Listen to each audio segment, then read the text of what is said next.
송영길 더불어민주당 대표가 조국 전 장관의 자녀 입시 문제로 청년에게 실망을 드렸다며 통렬히 반성한다고 사과했습니다. 송 대표는 그러나 윤석열 전 검찰총장이 가족 비리에도 조 전 장관과 동일한 수사 기준을 적용해야 할 것이라고 강조했습니다. 야권의 유력 대권 주자인 윤석열 전 검찰총장이 최근 국민의힘 의원들과 잇따라 접촉하고 시민들과 만나는 등 행보가 늘고 있습니다. 윤 전 총장의 국민의힘 입당이 가시화되는 게 아니냐는 분석도 나옵니다.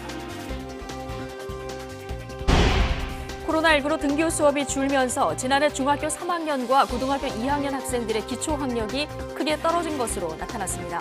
교육부는 오는 14일부터 등교를 확대하고 2학기부터 전면 등교를 시행할 계획입니다. 지난달 소비자 물가가 2.6% 상승해 9년 1개월 만에 가장 높은 상승률을 보였습니다. 석유류가 23% 급등했고 농축수산물과 서비스 가격도 올랐습니다. 정부는 하반기에 물가가 안정을 찾을 것으로 전망했습니다. 문재인 대통령이 잠시 뒤 4대 그룹 총수와 오찬 간담회를 엽니다. 지난 한미 정상회담에서 발표한 대미 투자에 따른 후속 조치를 논의할 것으로 보이는데 이재용 삼성전자 부회장 사면에 대한 언급이 있을지 관심입니다. 성추행 피해 공군 부사관 사망 사건 파문이 커지고 있는 가운데 국방부가 성폭력 피해 특별신고기관을 운영하는 등 뒤늦은 대책 마련에 나섰습니다.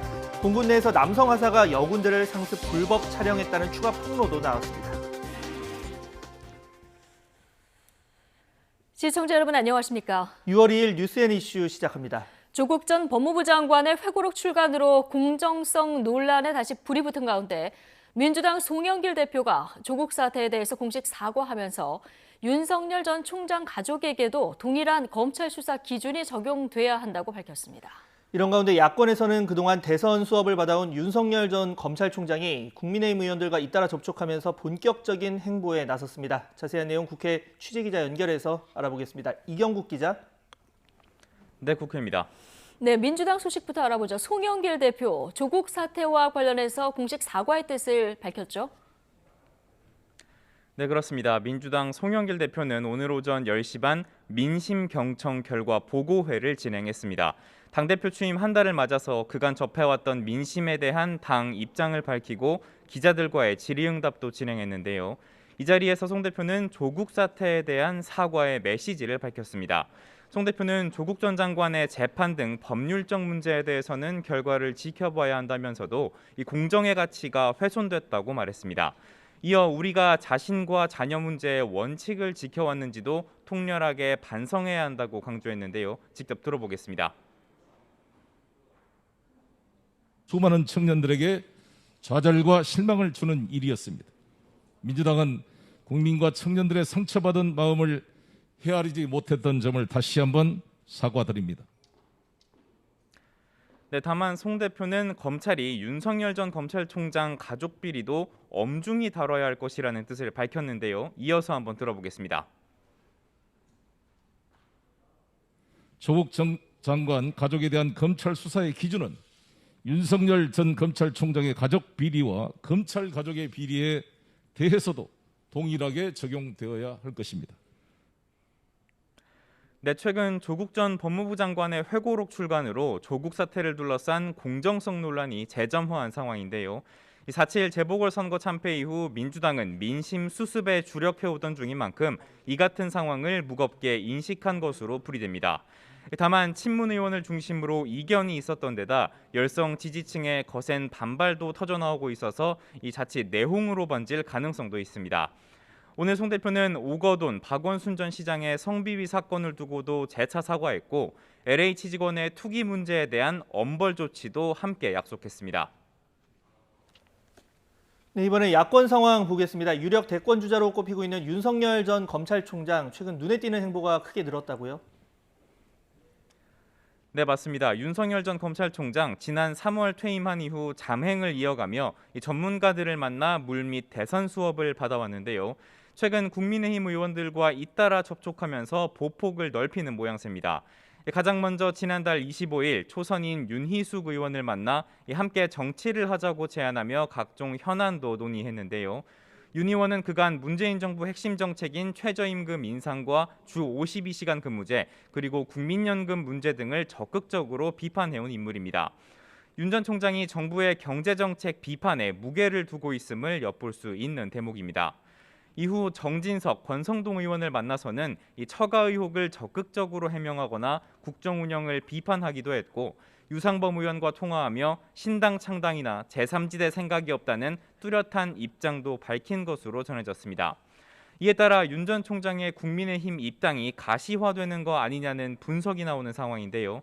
다만 윤 전 총장 측은 아직 정해진 건 없다는 입장입니다. 윤 전 총장은 이런 가운데 어제 서울 연희동에서 골목문화 전문가인 모종린 연세대 교수를 만나서 골목 상권 살리기 방안을 논의했습니다. 이 과정에서 많은 시민과도 자연스럽게 인사를 나눈 것으로 전해졌습니다. 한편 윤 전 총장 문제 국민의힘 당대표 후보들 사이에서도 쟁점으로 떠오른 상황입니다.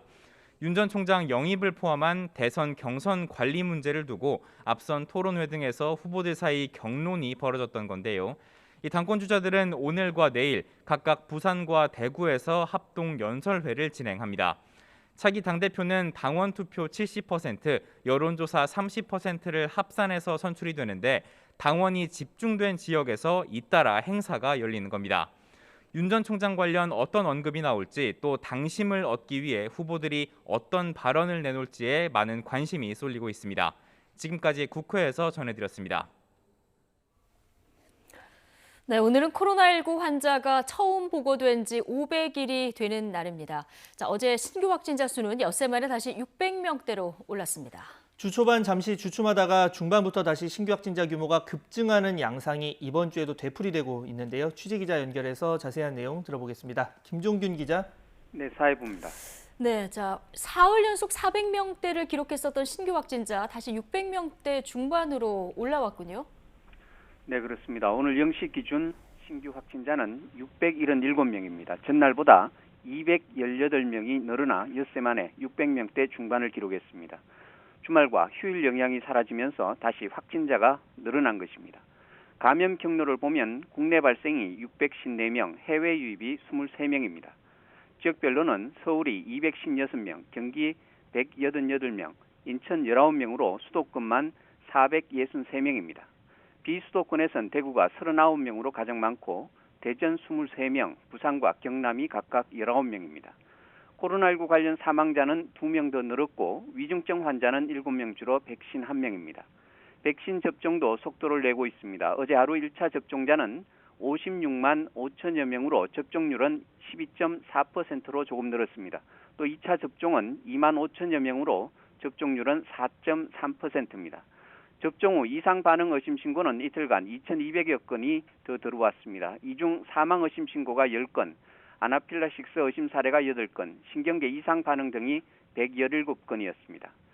김부겸 총리는 오늘 아침 중대본 회의에서 코로나19와의 지긋지긋한 싸움이 500일째라며 평범하지만 소중한 일상으로 되돌아가기 위해서는 백신 접종이 필수적이라고 독려했습니다. 또 상반기에는 고령층과 고위험군 예방접종에 집중해 왔지만 하반기에는 학교를 중심으로 일상회복을 본격화해야 한다고 강조했습니다. 지금까지 사회부에서 YTN 김종길입니다. 최근 서울 지역 노래 연습장을 중심으로 집단 감염 사례가 끊이지 않고 있습니다. 심상치 않은 확산세에 서울시는 모든 노래 연습장 관계자들에 대해서 진단검사를 받도록 행정명령을 내렸는데요. 이번 집단 감염 시작된 지역에 나가 있는 취재기자 연결해 보겠습니다. 김철희 기자. 네, 서울 가산동 노래방 앞에 나와 있습니다. 예, 자, 노래 연습장발 집단 감염이 또 발생했는데요. 지금 상황이 어느 정도입니까? 네, 제가 나와 있는 이곳 가산동 거리에는 수십 개의 노래 연습장이 모여 있습니다. 역학조사 결과 이곳 일대 노래방에서 집단 감염이 시작된 것으로 조사됐고 오늘 추가 현장 조사도 예정돼 있습니다. 현장 조사 결과 방역수칙 위반이 확인되면 추가 조치가 이루어지게 되는데요. 지난달 23일 이곳 노래 연습장에서 일하던 도우미 한 사람이 코로나19 양성 판정을 받으면서 집단 감염이 시작됐습니다. 이후 다른 종사자들과 손님, 지인에게까지 감염이 확산하면서 오늘 0시 기준 확진자 수는 모두 13명까지 늘어났습니다. 특히 이번에 감염된 노래방 도우미들은 금천구 일대 노래 연습장 6곳으로 가며 이랬기 때문에 감염 확산 우려가 더욱 커지고 있습니다. 현재 금천구에서만 58명이 검사를 받았고 24명은 자가격리에 들어간 상태입니다. 서울시에서 지난 1월부터 노래 연습장 영업을 허용한 이후 지난달 말까지 방역수칙 위반 사례는 모두 116건 나왔습니다. 이 가운데 영업시간 미준수가 27건으로 가장 많았고 영업장 내 취식 등 다른 사례들도 적발됐습니다. 이처럼 노래 연습장을 중심으로 방역수칙 위반 사례가 잇따르자 서울시는 노래 연습장 관계자들에 대해 진단검사를 받도록 행정명령도 내렸는데요. 이에 따라 서울 전역의 노래 연습장 관리자와 영업주, 종사자 약 2만 명은 13일까지 반드시 진단검사를 받아야 합니다. 검사는 익명으로도 가능한데 만약 진단검사 명령에 따르지 않으면 감염병 예방법에 따라 200만 원 이하 벌금을 내야 할 수도 있습니다. 서울시는 검사를 받지 않은 노래 연습장에서 확진자가 발생하면 구상권도 청구하겠다고 밝혔습니다. 네, 다른 지역 상황도 보겠습니다. 유흥업소발 집단 감염 사례가 눈에 띈다고요? 네, 노래 연습장이 아닌 다른 유흥시설에서도 집단 감염이 잇따르고 있습니다. 올해 1월부터 유흥시설에서 모두 46건의 집단 감염이 발생했고 2,000명이 넘는 사람이 감염됐습니다. 대구 유흥주점 집단 감염의 경우 모두 239명이 감염됐는데요. 지난달 18일 유흥주점 이용자가 처음 확진된 이후 다른 유흥주점과 노래방 등 15개 시설로 감염이 확산했습니다. 경남 양산시 유흥주점에서도 모두 40명의 확진자가 나왔습니다. 지난 5월 21일 유흥주점 이용자가 최초 확진됐고 이후 인근 유흥주점 등 7개 시설에서 이용자와 종사자 27명이 감염됐습니다. 이후에는 가족과 지인에게까지 전파됐는데요. 이처럼 유흥업소 집단 감염은 종사자에서 시설 이용자에게로 그 다음에는 가족과 지인에게로 확산하는 모양새를 보입니다. 방역당국은 불특정 다수가 밀집된 공간을 이용하는 경우 감염의 위험이 더욱 커질 수 있다며 철저한 방역수칙 준수를 부탁했습니다. 지금까지 가산동 노래방에서 YTN 김철입니다. 네, 2학기 전면 등교를 목표로 오늘 14일부터 수도권 중학생들도 등교가 확대됩니다. 교육부는 2학기 전면 등교를 사전 준비하는 차원에서 현행 사회적 거리두기 2단계에서의 학교 밀집도 기준을 기존 3분의 1에서 3분의 2로 상향 조정한다고 밝혔습니다. 또 등교율이 현저히 낮은 수도권 중학교의 등교가 확대될 것으로 예상됩니다. 코로나19 여파로 등교 수업이 차질을 빚은 지난해 중학교 3학년과 고등학교 2학년 학생들의 주요 과목 학력이 전반적으로 떨어진 것으로 나타났습니다. 교육부와 한국교육과정평가원은 지난해 11월 고2, 중3 학생의 국어, 수학, 영어 학력을 평가한 2020년 국가수준 학업 성취도 평가 결과를 공개했습니다. 구체적으로 중3 국어의 기초학력 미달 비율은 6.4%, 영어의 경우 7.1%로 전년 대비 각각 2.3%포인트, 3.8%포인트 확대됐습니다. 고2 국어에서 기초학력 미달 비율은 6.8%, 수학 13.5%, 영어 8.6%로 역시 전년보다 기초학력 미달 학생이 늘었습니다. 미국의 코로나19 신규 확진자 수가 하루 5,000명대로 뚝 떨어졌습니다. 일주일 단위 하루 평균 숫자도 17,000여 명으로 14개월 만에 최저를 기록했습니다. 재택근무를 하던 백악관 직원들은 다음 달부터는 사무실로 출근합니다. 보도에 김원배 기자입니다. 존스 홉킨스 대학 집계 기준 미국의 코로나19 신규 환자가 지난달 30일 처음으로 6,000명대를 기록하며 10,000명 아래로 떨어진 뒤 하루 뒤에는 5,000명대로 더 줄었습니다. 메모리얼 데이를 맞아 많은 주들이 하루 신규 확진자 수를 보고하지 않은 상태에서 집계한 것이어서 조심스럽긴 하지만 하루 평균 확진자 수를 봐도 진정세가 완연합니다. 7일 단위 하루 평균 신규 확진자 수는 17,000여 명으로 14개월 만에 최저를 기록했습니다. 이는 지난해 3월 이후 처음으로 2만 명 아래로 떨어진 것이라고 CNN은 전했습니다. 하루 확진자가 30만 명에 달하며 정점을 찍은 올해 1월 2일과 견주면 10분의 1 이하로 줄어든 것입니다. 0.83%, the lowest we've seen ever since this pandemic began. Since we started testing and measuring, this is the lowest level that we've had. And it's absolutely amazing. CNN은 하지만 주말과 메모리얼 데이 휴일이 이어졌기 때문에 아직 통계에 잡히지 않은 환자가 있을 수 있다고 지적했습니다. CNN은 백신 덕분에 미국이 올바른 방향으로 가고 있다고 전했습니다. 미국에서는 18살 이상 성인의 62.8%가 최소한 1회 백신을 접종했고 51.7%는 백신 접종을 완료했습니다. Based on the continuing downward trajectory of cases, the scientific data on the performance of our vaccines, and our understanding of how the virus spreads, that moment has come for those who are fully vaccinated. 백신 접종률이 높아지면서 미국 최대 관광지 중 하나인 라스베이거스의 호텔 등도 1년여 만인 현지 시각 1일부터 거리 두기 등이 없이 완전한 정상 영업을 재개했습니다. 또 필수 요원을 제외하고는 재택근무를 해왔던 백악관도 다음 달부터는 사무실 근무를 재개할 예정입니다. YTN 김원배입니다. 세계보건기구가 두 번째 중국산 코로나 백신의 긴급 사용을 승인했습니다. 미국에서는 화이자에 이어서 모더나가 코로나 백신의 정식 승인을 신청했습니다. 김태현 기자입니다.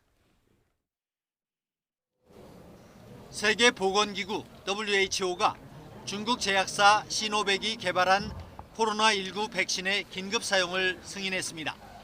WHO 승인을 받은 중국산 백신은 지난달 시노팜에 이어 두 번째입니다. WHO는 시노백 백신을 18살 이상에게 사용하고 1차와 2차 접종 간격을 2주에서 4주로 할 것을 권고했습니다.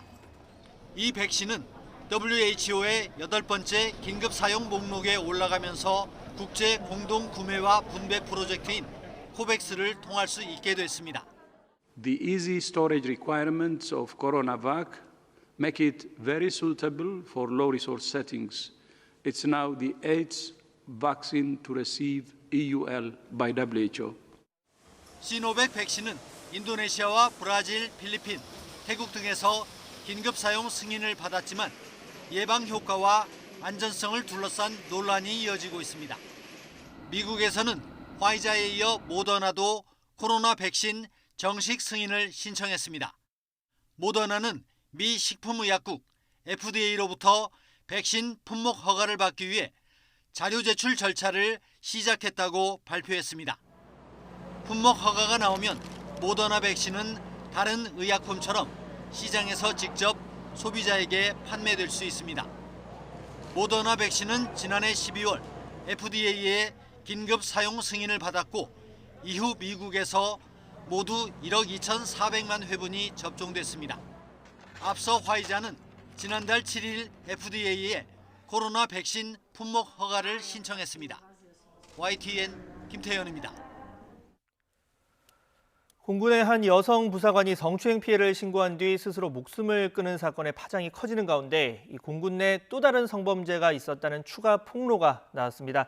군사경찰 소속 하사가 여군 피해자 여러 명을 불법 촬영했다는 내용인데요. 취재기자 연결해서 자세히 알아보겠습니다. 임성호 기자. 네, 서유부입니다. 네, 오늘 폭로 내용, 이 기존 공군 여성 부사관 피해 사건들과는 또 다른 사건인 거죠? 네, 그렇습니다. 오늘 오전에 군인권센터가 기자회견을 열어서 추가로 폭로한 내용인데요. 지난달 초 충북 충주에 있는 공군 제19전투비행단에서 여군 여러 명을 불법 촬영한 남성 하사 A씨가 현행범으로 적발됐다고 밝혔습니다. 피해자는 최소 5명 이상이라고 군인권센터는 설명했습니다. A씨는 여군 숙소에 무단 침입해서 속옷 등을 찍었고 또 심지어 신체까지 촬영했다는 제보가 여러 건이 들어왔다고 군인권센터가 밝혔습니다. 군사경찰 수사 결과 A씨 USB와 휴대전화에서는 여군 여러 명의 불법 촬영물이 다량으로 나온 것으로 알려졌는데요. 특히 USB에는 피해 여군 이름으로 폴더를 만들고 불법 촬영물을 정리해두기까지 한 것으로 전해졌습니다. 그런데도 소속 부대가 미적지근하게 대응했다고 군인권센터는 주장했습니다. A씨의 병과는 군사경찰인데 오는 8월 전역을 앞두고 있어서 전출시키지 않다가 징계는커녕 최근 보직만 바꿨다고 지적한 겁니다. 군인권센터는 그 사이 피해자들이 A씨와 분리되지 못하는 등 2차 가해를 당했다면서 군사경찰이 제 식구 감싸기를 하는 것 아니냐고 의혹을 제기했습니다. 그러면서 공군은 즉각 피해자 보호 조치를 취하고 A씨를 구속한 뒤 사건을 상급 부대로 이첩해 수사해야 한다고 촉구했습니다.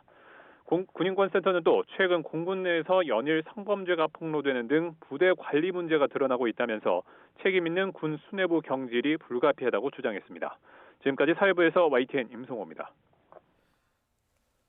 이처럼 공군 부사관이 상관의 성추행으로 고통받다가 극단적인 선택을 한 사건, 여러 방지책에도 군내 성폭력 사건이 재발했다는 점에서 충격적인데요. 특히 실형 선고 비율이 10%에 불과할 정도로 군내 성범죄 사건에 대한 부실한 처벌이 문제라는 지적도 나오고 있습니다. 보도에 이승윤 기자입니다. 지난 2014년 성추행에 시달리던 여군 장교가 스스로 목숨을 끊었는데 군 법원은 가해자로 지목된 상관에게 집행유예를 선고했습니다. 지난해 3월 같은 부대 장교를 성추행한 부사관 4명도 집행유예로 풀려났습니다. 그러니까 아직 결과가 나오질 않았기 때문에 좀 지켜봐달라는 말씀을 드립니다. 군 내 성폭력 사건에 대한 이런 솜방망이 처벌은 이번만이 아닙니다. 2015년부터 지난해 6월 말까지 군사법원에서 다룬 성범죄 재판 1,700여 건 가운데 실형 선고는 단 10%에 불과했습니다. 같은 기간 민간인들이 성범죄로 1심 재판에서 실형을 선고받은 비율보다 15%포인트 낮았습니다. 게다가 군은 2014년에 군 내 성범죄 발생이 급증하자 무관용 원칙을 천명했고 여러 차례 후속 대책을 내놓은 데 이어 묵인, 방조, 은폐, 비호 행위를 강력 처벌한다는 성폭력 근절 종합 대책도 내놨습니다. 유족들은 무마와 은폐, 합의 종용에 피해자 보호 조치도 없었다며 문제를 제기한 상태. 앞으로 군 검경의 합동 조사도 중요하지만 피해자 보호 매뉴얼이 제대로 작동했는지, 솜방망이 처벌이 군내 성폭력의 재발을 부른 건 아닌지 점검과 개선이 절실합니다. 특히 성추행이 발생했을 당시 군 내에 코로나19 사태로 회식 금지령이 내려졌는데도 5명 이상이 모여 버젓이 방역수칙을 위반한 것으로 드러난 만큼 해이해진 군 기강을 바로잡는 문제도 군 대책에 포함돼야 할 것으로 보입니다. YTN 이승윤입니다. 요즘 장바구니 물가가 심상치 않습니다. 이 농축수산물 가격이 상승세를 이어가면서 지난달 소비자 물가가 9년 1개월 만에 최고치를 기록한 건데요. 다만 정부는 하반기에는 물가가 안정세를 보일 것으로 전망했습니다. 취재기자 연결합니다. 권남기 기자. 네, 경제부입니다. 네, 소비자 물가가 2달 연속 2%대 상승세를 보인 것으로 나타났다고요? 네, 지난달 소비자 물가가 지난해 5월에 비해 2.6% 올랐습니다. 지난 2012년 4월 2.6% 상승을 기록한 이후 9년 1개월 만에 최대치입니다. 소비자 물가는 지난 4월 2.3%가 오른 데 이어 2달 연속으로 2%대를 넘었습니다. 특히 서민의 장바구니 물가로 불리는 농축수산물이 12.1%나 올랐습니다. 농축수산물은 작황부진과 AI 여파로 5개월 연속 2자릿수 상승세가 이어지고 있습니다. 국산 쇠고기와 돼지고기는 각각 9.4%와 6.8% 상승했습니다. 생육 부진으로 파는 130.5%나 급등했고 달걀 45.4%, 쌀은 14% 올랐습니다. 또 지난해 국제유가 급락에 따른 기저효과로 휘발유가 23%, 경유는 25.7% 각각 상승했습니다. 집세는 한 해 전보다 1.3% 오르며 2017년 11월 이후 가장 많이 올랐는데 전세는 1.8%, 월세는 0.8% 상승했습니다. 네, 향후 전망도 보겠습니다. 정부와 통계청은 이 같은 물가 상승세가 하반기에는 다소 안정될 것으로 내다보고 있는데요. 자세한 내용 들어볼까요? 네, 통계청은 하반기엔 소비자 물가가 안정세를 보일 것으로 전망하고 있습니다. 또 이번 달에도 2%대 물가 상승률이 계속될 가능성이 크겠지만 올 한해 물가가 2%를 넘진 않을 것으로 보고 있습니다. 농축수산물이나 국제유가도 오름세가 둔화되거나 또 오름세가 더 확대되지는 않을 것으로 전망되기 때문에 하반기부터는 그 안정세를 찾을 것으로 그렇게 보고 있습니다. 네, 물가 안정 대책도 나왔습니다. 정부는 이번 달 안에 달걀 수입 물량을 5천만 개 이상으로 늘리기로 했습니다. 지난 4월과 5월에 4천만 개보다 1,000만 개 이상 많습니다. 이와 함께 막걸리와 누룽지 등을 위한 가공용 쌀 2만 톤을 추가로 공급하고 돼지고기는 6월에서 9월 동안의 가격 상승에 대비해 이번 달 안에 할인 판매를 시작하기로 했습니다. 지금까지 경제부에서 전해드렸습니다. 박범계 법무부 장관은 오늘 김호수 신임 검찰총장과의 첫 공식 회동과 별개로 인사 협의를 위해서 의견을 듣는 자리는 따로 날짜를 잡아 공식적으로 공개하겠다고 밝혔습니다. 박 장관은 오늘 출근길에 기자들과 만나 취임 첫 예방은 인사 차원이라며 이같이 말했습니다. 최근 사의를 표명한 배성범 법무연수원장이 특정 수사에 참여한 검사들에게 인사상 불이익을 줘서는 안 된다고 비판한 것과 관련해선 인사에 어떻게 반영되는지는 밝히기 어렵지만 수사를 보는 시각에는 여러 관점이 있고 평가도 다르다고 말했습니다.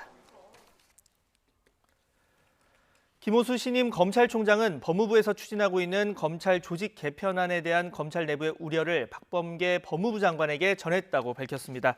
김호수 총장은 오늘 오전 법무부 과천청사에서 박범계 장관과 첫 회동을 가진 뒤 기자들과 만나 이같이 말했습니다. 조만간 있을 검사장급 이상 검찰 인사에 대해서도 구체적인 내용은 아니지만 대략적인 구도에 대해서는 입장을 말했고 별도로 만나 논의할 예정이라고 전했습니다. 해직교사 특혜 채용 의혹 사건으로 고위공직자 범죄수사처의 수사를 받고 있는 이 조희연 서울시 교육감 측이 공수처 수사의 부당함을 공개적으로 지적하기로 했습니다. 조희연 교육감 변호인단은 오늘 오후 서울 서초동 변호사 교육문화관에서 이 기자회견을 연다고 밝혔습니다. 변호인단은 공수처에 제출한 의견서 내용을 중심으로 이 조 교육감이 공수처의 수사 대상이 아닌 점 등에 대해서 설명할 예정이라고 덧붙였습니다. 방탄소년단 BTS가 신곡 버터로 미국 빌보드 메인 싱글 차트 핫백 1위에 올랐습니다. 이 데뷔 뒤 4번째 정상 등극인데요. 특히 신곡 발표 즉시 핫백 정상으로 직행한 곡만 3곡을 보유하게 됐습니다. 역대 5손가락 안에 꼽히는 기록입니다. 김혜은 기자가 보도합니다. 마지막 1위 할 것 같아요. 하겠습니다. 1위. 해내겠습니까? 네, 해내겠습니다. 신곡을 발표하면서 자신감을 보여줬던 BTS. 결국 이번에도 빌보드 정상에 올랐습니다. 지난해 8월 다이너마이트로 처음 빌보드 핫백 1위에 오른 데 이어 이번이 4번째 1위입니다. 버터는 발표하자마자 빌보드 1위로 데뷔한 이른바 핫샷 54번째 곡이 됐습니다. BTS는 1위 데뷔 노래를 3곡이나 보유하게 됐는데 이런 기록을 지닌 가수는 아리아나 그란데, 드레이크, 저스틴 비버, 그리고 테일러 스위프트가 전부입니다. BTS는 1위를 두고 올리비아 로드리고와 치열하게 경쟁했습니다.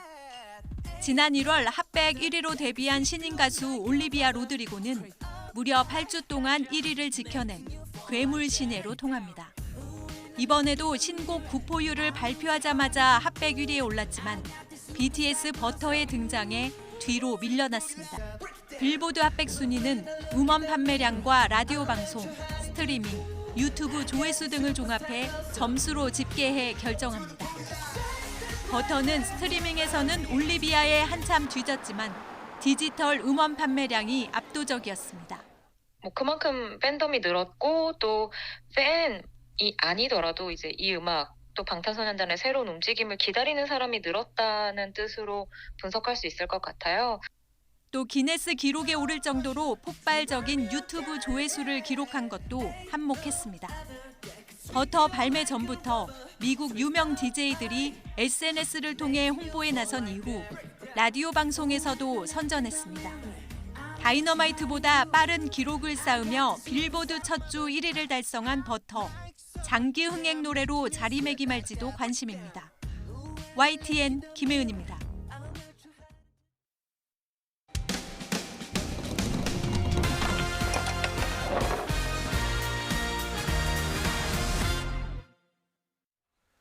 한 여성이 거리에서 강아지 다리를 붙잡아 내팽개치는 등 학대했다는 제보가 들어왔습니다. 시끄럽게 짖는다는 이유에서였는데 정작 처벌은 받지 않았다고 합니다. 이처럼 동물학대는 10년 사이 10배 넘게 늘었지만 처벌로는 이어지지 않는 현실을 정현우 기자가 취재했습니다. 지난달 14일 밤 인천 부평동 한 거리. 한 여성이 하얗고 작은 강아지의 다리를 낚아채들더니 대롱대롱 흔듭니다. 그러더니 강아지를 유모차에 냅다 내팽개치더니 소리를 지릅니다. 도망가지 못하게 할 요령인지 목줄을 유모차에 칭칭 감았습니다. 이내 유모차를 엎어놓고 고함칩니다.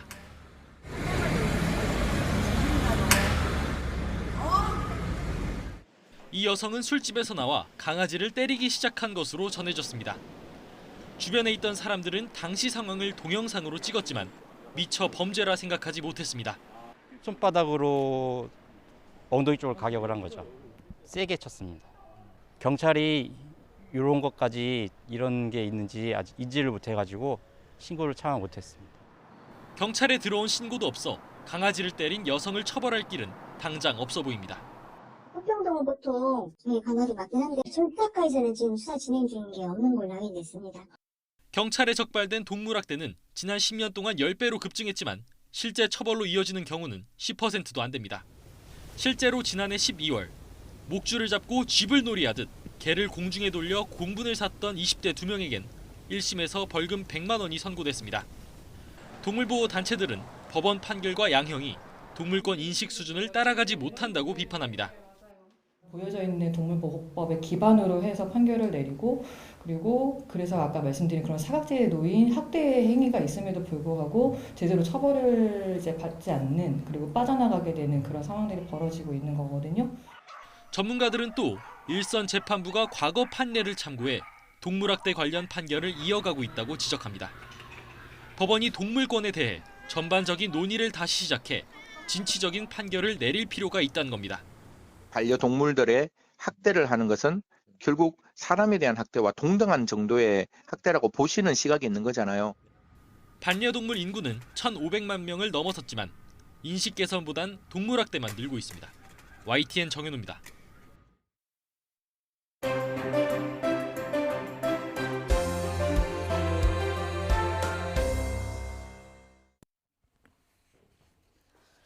네, 다시 찾아온 조국 그리고 윤석열의 시간. 조금 전 더불어민주당 송영길 대표가 국민소통 민심경청 프로젝트 대국민 보고 기자회견을 열었는데요. 관심을 모았던 조국 사태와 관련한 입장도 나왔습니다. 최근 행보가 빨라지고 있는 윤석열 전 검찰총장의 대선 전 등판도 가시화되는 분위기인데요. 정치권 이슈, 오늘은 정태근 전 의원 그리고 유용화 한국외대 초빙 교수 두 분과 이야기 나눠보겠습니다. 어서 오십시오. 예, 안녕하세요. 예, 안녕하십니까? 예, 송영길 대표 취임 한 달을 맞아서 오늘 민심에 대한 입장을 밝히는 기자회견, 굉장히 주목도가 높았었는데 일성은 이제는 국민의 시간이다 이런 얘기로 시작을 했습니다. 오늘 내용을 보면은 부동산, LH 문제, 백신 문제, 조국 사태 그리고 당내에 있었던 성추행 문제 굉장히 다양한 이슈들이 다뤄졌어요. 어떻게 보셨습니까? 네, 하여튼 송영길 대표가 자기가 후보 시절에 민주당 이름만 빼고 다 바꾸겠다 그러지 않았습니까? 그런데 한 달 정도 됐는데요. 그동안에 변화가 없나 민주당이 쇄신과 변화에 민주당이 부응하지 못하는 거 아니냐. 국민의힘에서는 이준석 바람까지 부는데 하여튼 한 달 만에 발표한 거지만 집권 여당이가 고민을 많이 했겠죠. 근데 여러 가지 부분에 대해서 그동안의 악재라든가 어떤 집권 여당으로서의 문제점이라든가 이런 부분들을 잘 정리하고 얘기했다고 보여집니다. 그래서 이걸 잘 털고 나가야 이제 미래를 향한 대선으로 나갈 수 있을 것이다 라는 생각이 드네요. 예. 오늘 무엇보다 관심은 이 조국 사태에 대한 입장 표명이 어느 정도 수위로 나올까 이 부분이었는데요. 조국 전 장관의 회고록 출간 이후 민주당 내 옹호론과 비판론이 지금 팽팽히 맞서는 이런 분위기 속에 오늘 송영길 대표가 입장을 밝혔습니다. 이 얘기 잠깐 듣고 오시죠. 조국 전 장관과 관련해서 법률적 문제는 재판이 진행 중인 상황으로 결과를 지켜봐야 할 것입니다. 조국 전 장관 가족에 대한 검찰 수사의 기준은 윤석열 전 검찰총장의 가족 비리와 검찰 가족의 비리에 대해서도 동일하게 적용되어야 할 것입니다. 조국 전 장관의 최근 일부 언론이 검찰의 주장을 일방적으로 받아쓰기 하며 융단 폭격을 해온 것에 대한 반론 요지서로 이해하고 있습니다.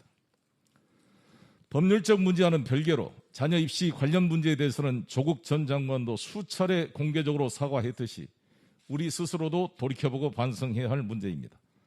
민주화 운동에 헌신하면서 공정과 정의를 누구보다 크게 외치고 남을 단죄했던 우리들이 과연 자기 문제와 자녀들의 문제에 그런 원칙을 지켜왔는지 통렬하게 반성해야 한다고 생각합니다. 네, 공정 가치가 훼손됐다.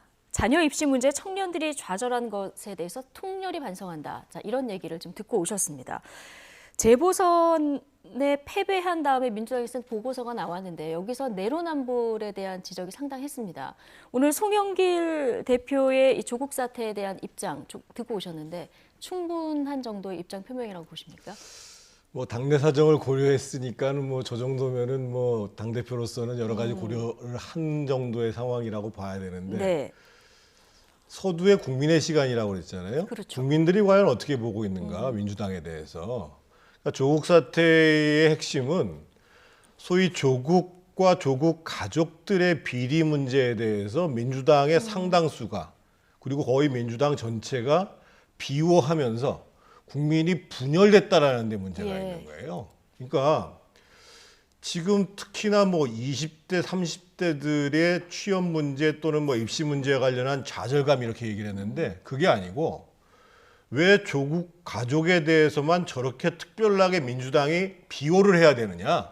네. 이 문제에 대해서 국민들이 이해를 못했던 거거든요. 그것 때문에 분열이 됐던 거거든요. 대해서. 그래서 사실은 오늘 민주당에서 진정으로 사과해야 될 것은 민주당이 소위 조국 사태에 대해서 잘못된 입장을 취해서 소위 국민 통합이 아니라 국민을 분열시켰다.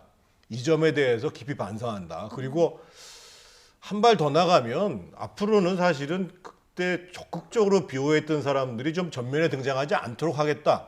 이런 입장을 얘기했으면 국민들이 양해가 됐겠죠. 네. 그런데 또 재판 중이라고 얘기를 하면서 또 윤석열 가족 비리 문제를 얘기를 해요. 어떤 비리인지는 뭐 지금 장모 한 사람이 재판을 받고 있는 거잖아요. 근데 그것도 같은 수준에서 또 얘기를 해야 된다. 이것도 제가 보기에는 물론 당내 여러 가지 상황을 의식한 발언이기는 합니다만 국민들 입장에서 보면 전혀 적절치 않다라고 생각하지 않았을까 이렇게 생각이 듭니다. 뭐 당내 여러 가지 의견을 당대표로서 고려를 해야 되니까요. 근데 여전히 민주당 강성 지지층은 이 사태를 조국 사태가 아닌 윤석열 항명 사태다 이렇게 보고 있는 상황인데 지적을 해주셨지만 오늘 송영길 대표가 반성의 메시지를 내놓으면서 윤석열 전 총장의 가족 수사도 동일한 잣대에서 이루어져야 된다 이런 얘기를 했거든요. 자, 앞으로 강성 지지층과 갈등 조금 수그러들까요? 그러니까 그것은 그런 의미죠. 그러니까 지금 이제 말씀해 주셨지만 조국 사태에서 우리가 두 가지 중요한 축을 볼 수 있잖아요. 하나는 조국이라는 인물이 기득권을 개혁하겠다고 했는데 스스로가 기득권의 행태를 보이면서 그것이 이제 촛불 정신에 입각한 어떤 헬조선이라든가 내로남불 문제라든가 그리고 이중성이라는 문제 이런 부분들이 결국 국민의 삶과 생활에 더 많은 피해를 줬다. 거기 분노한 거거든요. 결국은요. 말씀하신 대로 여권에서 많은 비호를 했던 것이고 그 문제에서 정확하게 지적하는 정치인들이 별로 없었던 것이고 여권에서 그런 부분들이 결국은 민주당의 이미지를 내로남불이라든가 오만이라든가 이런 식으로 정치로 악화시켰던 것인데요. 그것을 이제 송영길 대표가 오늘 아주 잘 사과를 한 것이죠. 저는 86그룹의 정치 엘리트에 대한 불신 마찬가지로 민주화 운동 세대까지 반성을 했어요. 통렬한 반성을 해야 된다. 이런 부분에 대해서는 송 대표가 용기 있게 한 것이라고 생각하는데 지금 지적하신 대로 또 다른 축은 뭐냐 하면은 조국이라는 인물이 안타깝다. 정말 가족까지 어떻게 다 털리느냐. 그것은 검찰의 개혁의 칼날이 갔을 때 검찰이라는 소수 집단의 저항 그리고 그것의 기득권의 저항 그 앞에 정점에 윤석열이라는 인물이 있었다는 점도 우리는 부인할 수 없는 것이죠. 검찰주의자 윤석열이라는 인물이 있기 때문에 그래서 윤석열이라는 인물이 결국은 이 내로남불에 대한 수사를 하고 결국 그것이 공정의 정의다. 그리고 살아있는 권력에 대해서 거침없이 수사를 했다. 이런 부분에 있어서 어떤 비정치 또 반정치라는 인물로 지지율이 높아진 것인데 그러나 윤석열이라는 인물도 한번 그럼 제대로 보자. 과연 그 살아온 인생이라든가 검찰주의자로서 살아온 과정에서 내로남불이 없었느냐. 그것이 지금 드러난 게 가족, 뭐 장모 또 여러 가지 것들이 지금 언론에 좀 보도되고 있지 않습니까? 이런 점들을 보면은 결국은 만약에 윤석열이라는 인물도 결국은 어떤 정치적으로 여권의 인사를 수사를 했지만 그러나 자기 자신도 결국은 마찬가지 아니냐. 뭐 그런 부분들을 송영길 대표가 지적한 것이고 사실상 그렇게 된다면 뭐 결과는 봐야겠습니다만은 윤석열이라는 인물도 살아온 과정이라든가 검찰로서의 행태가 그렇게 내로남불적 형태였다 그러면 저는 윤석열의 지지율은 사상 누각이 될 수 있다. 뭐 가정입니다만은 그런 점들을 이제 민주당이나 송영길 대표가 좀 얘기하고 싶어서 그런 얘기를 한 거 아니냐 싶습니다. 그래서 오늘 조국 사태에 대한 입장 발표에는 두 분 분석을 해주신 것처럼 굉장히 여러 가지 의미가 좀 담겨 있는데. 자, 관심은 이제 송영길 대표의 오늘 입장 표명 이후에 조국 사태에 대한 당내 혼란이 좀 잦아들까? 자, 이 부분도 관심입니다. 오늘 아침 김용민 최고위원 그리고 어제 대선 출마를 선언한 최문순 강원도지사 인터뷰 같이 듣고 오시죠. 이미 조국 전 장관이 개인적인 부분에 대해서는 이미 충분히 사과를 했고 민주당이 이걸 나서서 사과할 부분은 아니다 생각합니다. 오히려 이 사건을 자꾸 그렇게 몰아갈 게 아니라 윤석열 검찰총장이었던 사람이 자신의 대권을 위해서 정치적인 야욕을 위해서 자기 상급자를 정치적 희생양으로 삼은 사건이다. 검찰권 남용의 대표적인 사건이다. 저는 오히려 그렇게 이 사건을 그렇게 바라보면서 그 부분을 끊임없이 지적해줘야 된다 이렇게 생각하고 있습니다. 조금 거리를 두고 보면 이게 큰 틀에서는 우리 정권에서 발생한 일이 아니겠습니까? 그래서 그것을 세세하게는 몰라도 정무적으로 큰 틀에서 사과를 드리는 건 뭐 있을 수 있는 일이라고 생각합니다. 다만 그걸로만 끝나서는 안 되고 이것이 정교하게 분석되고 치밀하게 정리돼야 된다. 그리고 다음 단계로 넘어가야 된다. 그리고 시대 정신을 정리할 필요가 있겠다. 이게 제 생각입니다. 네. 자, 이 두 분의 의견을 지금 듣고 오셨습니다만은 당내 이런 의견들이 이제 다수 있습니다. 민주당이 주체가 돼서 사과할 일이 아니다. 김용민 의원 얘기 들어보셨지만 어제 김남국 의원도 비슷한 얘기를 했거든요. 그리고 또 한편에서는 이거 이제 정면 돌파하고 다음 단계로 넘어가야 된다. 자, 이런 의견이 팽팽히 맞서는데, 자, 이 조국 전 장관의 회고록 때문에 이 문제가 지금 더 불거진 이런 상황에서 앞으로 당내 의견이 좀 검찰 개혁 쪽에 방점을 찍어서 나갈까요? 아니면은 이제 내로남불을 정면 돌파하고 다음 단계로 넘어가야 된다. 이쪽으로 의견이 모아질까요? 지금 봐서는 이도 저도 못할 것 같은데요. 제가 봤을 때는. 그러니까 지금 이 시점에서 조국 전 장관이 책을 내서 기본적으로 자신에 대한 것은 소위 윤석열의 검찰개혁에 대한 항명 쿠데타라는 표현을 썼어요. 네.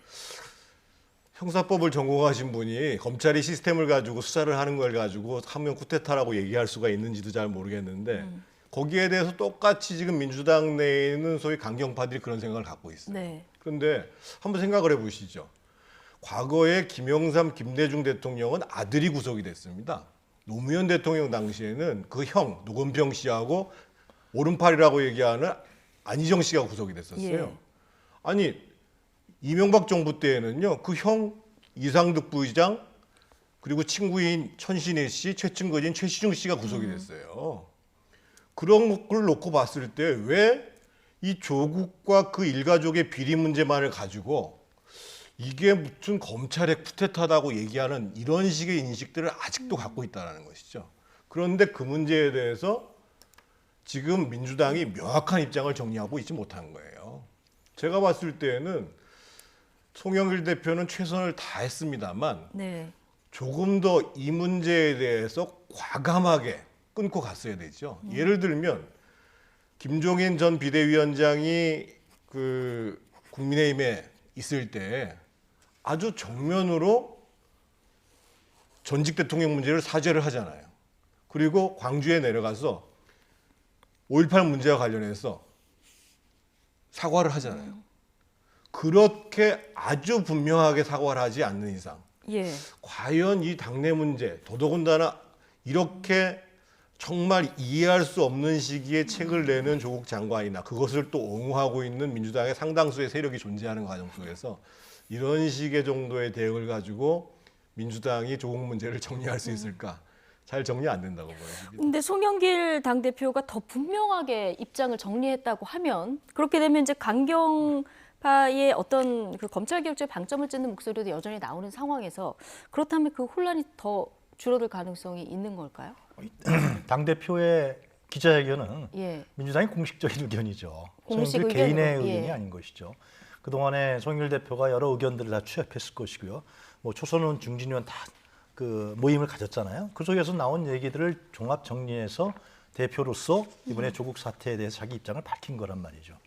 근데 거기에 따라서 뭐 각다 의원들이 있고 정치인들이니까 뭐 얘기는 할 수 있겠죠. 그러나 일단 대표가 이렇게 얘기했기 때문에 상당 부분 정리된 것이다. 정리된 것이다. 그리고 이 뭐 아까 이제 뭐 누구 아들 이렇게 대통령 아들 권력형 비리 사건하고 조국 사건은 다른 것이죠.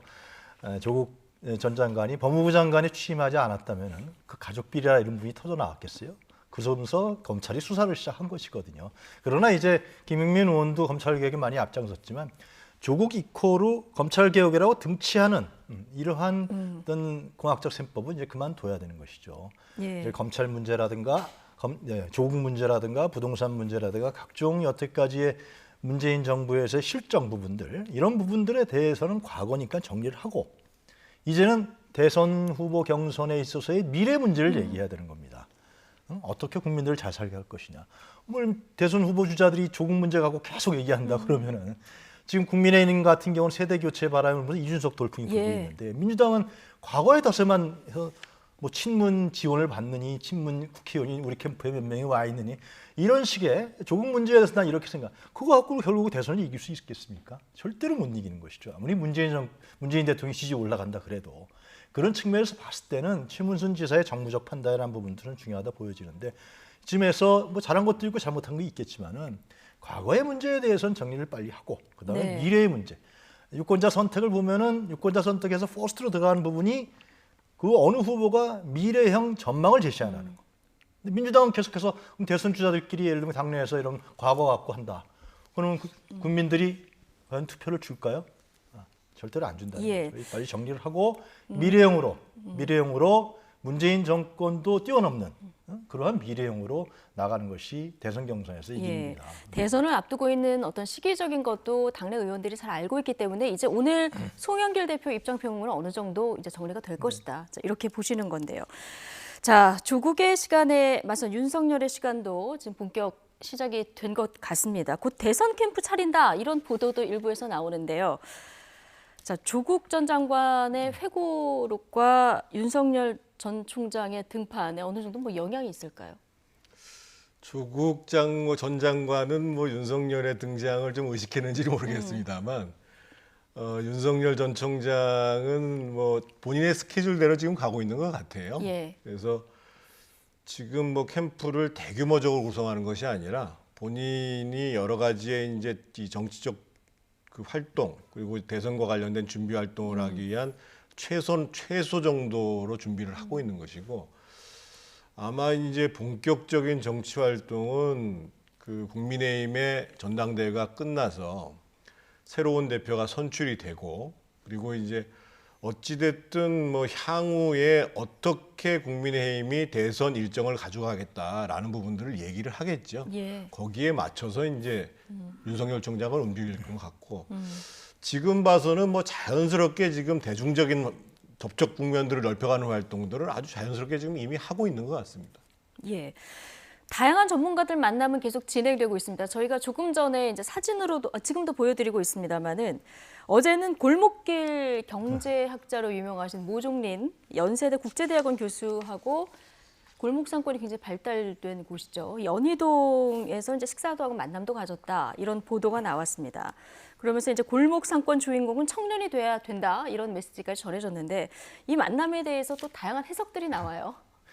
저는 이게 다 오픈한 거 아니에요? 네. 그리고 이제 뭐 내가 만났다 다 얘기도 하고 여러 사람들이 또 뭐 불러서 만났다 같이 다녔다 뭐 이런 얘기까지 하는 거 보면은 사실상 사진도 찍고 윤석열 전 총장이 공개도 하고 그런 것은 그전하고 다른 거죠 상당히.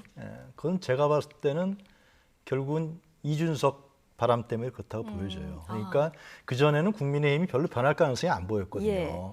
과거 정치, 구태 정치, 또 기득권 정치 뭐 이런 부분으로 국민적 지지가 없었는데 근데 이제는 막 변한단 말이죠. 그럴 경우에는 당연히 윤석열이라는 인물은 어떤 비정치적 성격의 지지를 갖고 있기 때문에 제3지대를 그래서 제3지대 사람들은 많이 만난 걸로 알고 있습니다.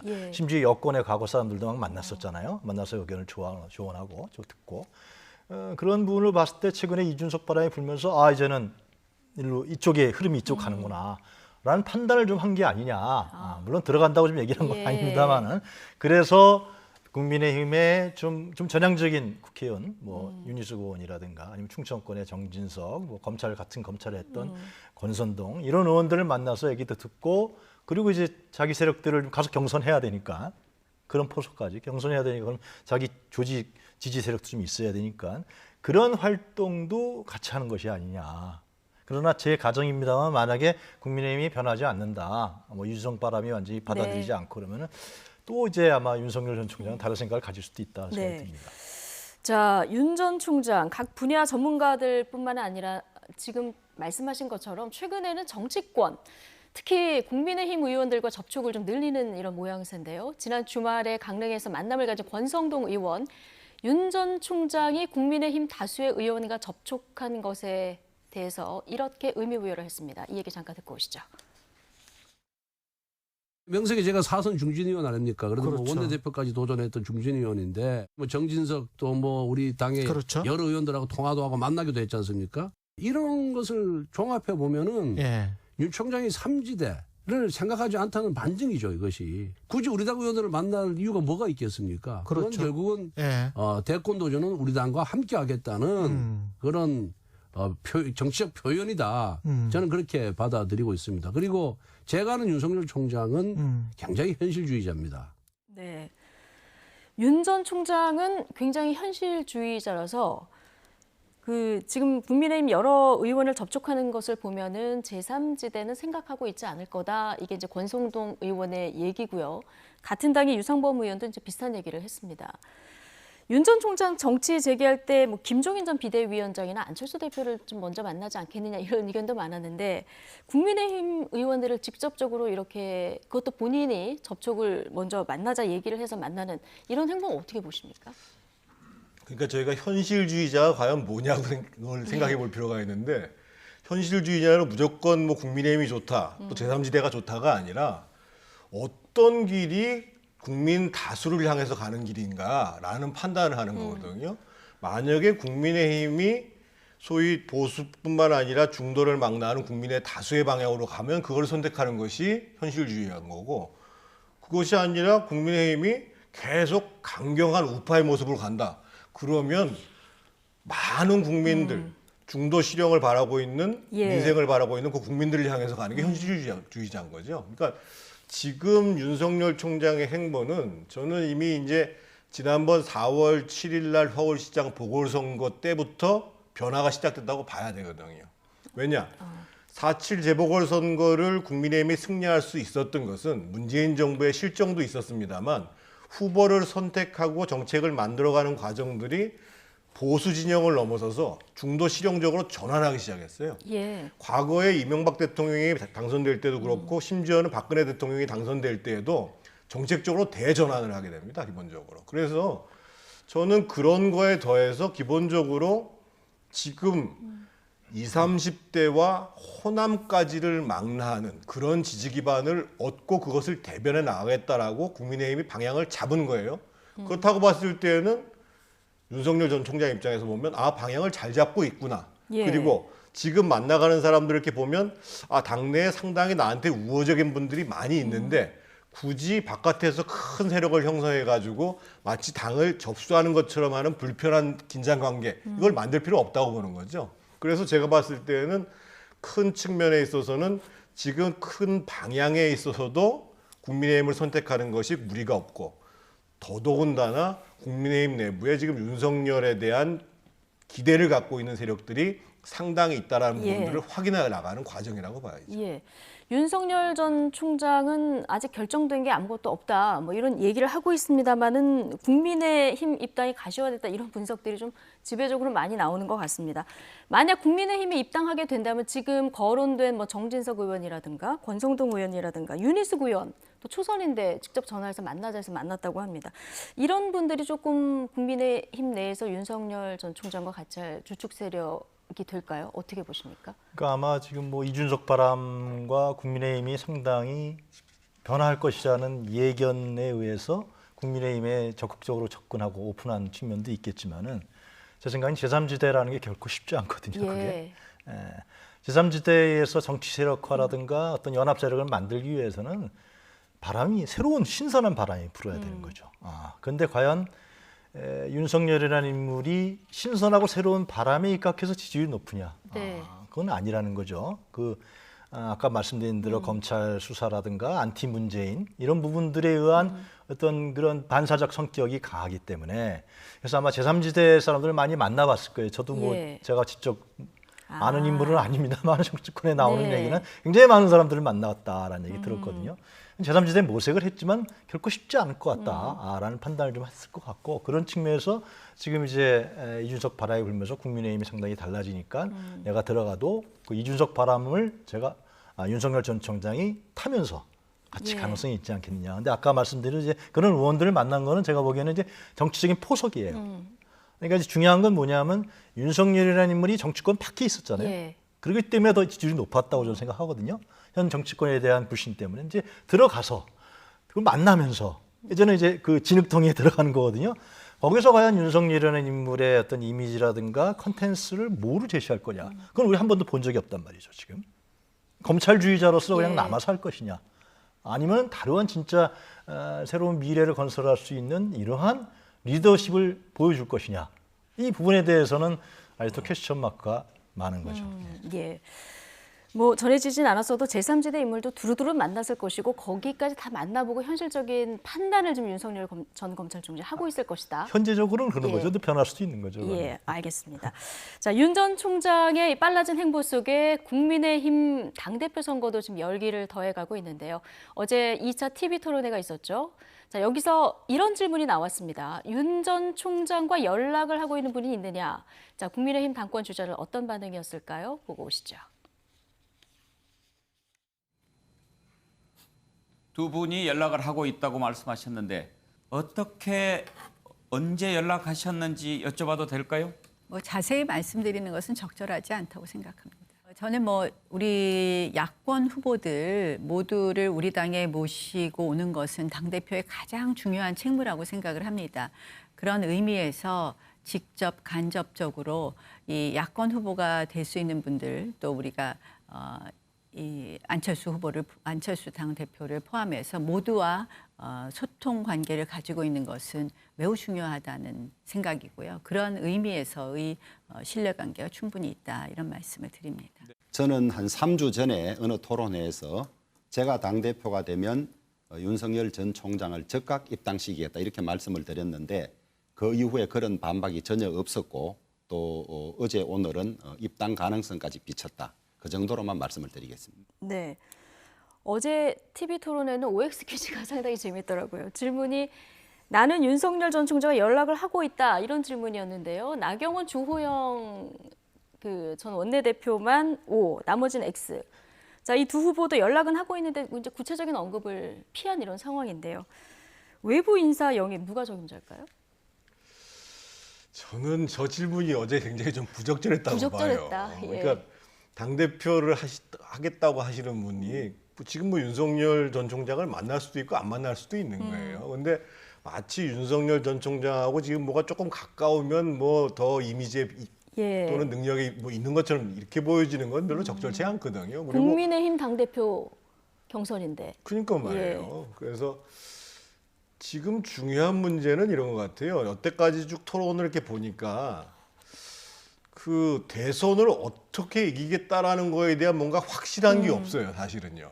그래서 뭐 예를 들면 이준석 후보 같은 경우에는 어떻든 버스는 제 시간에 출발해야 된다고 얘기를 하고 어떤 분들을 다 태워야 된다고 생각하는데 우리가 이제까지 국민의힘 입장에서 보면 이긴 대선을 보면 두 가지였습니다. 하나는 2007년 같은 경우에는 이명박 후보하고 박근혜 후보하고 정말 치열한 경선을 했고 거기에 온 국민적 관심이 모였습니다. 그래서 경선이 끝나서 이명박 후보가 결정이 되는 순간 대선 끝났다 할 정도로 그렇게 아주 드라마틱한 경선을 한 거거든요.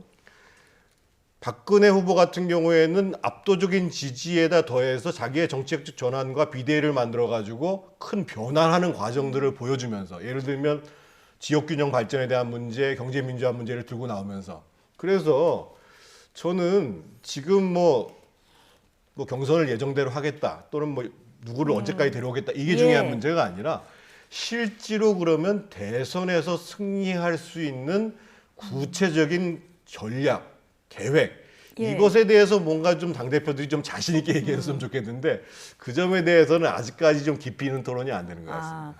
이준석 돌풍으로 좀 흥행몰이는 되는데 실제적으로 지금 토론을 보면은 좀 대선에서 승리할 수 있는 이런 질문들이 주가 돼야 되는데 지금 자강이 먼저냐 기다려서 통합을 해야 되느냐 여기에 대해서 얘기가 나온 분이 좀 안타깝다 이런 지적을 해주셨습니다.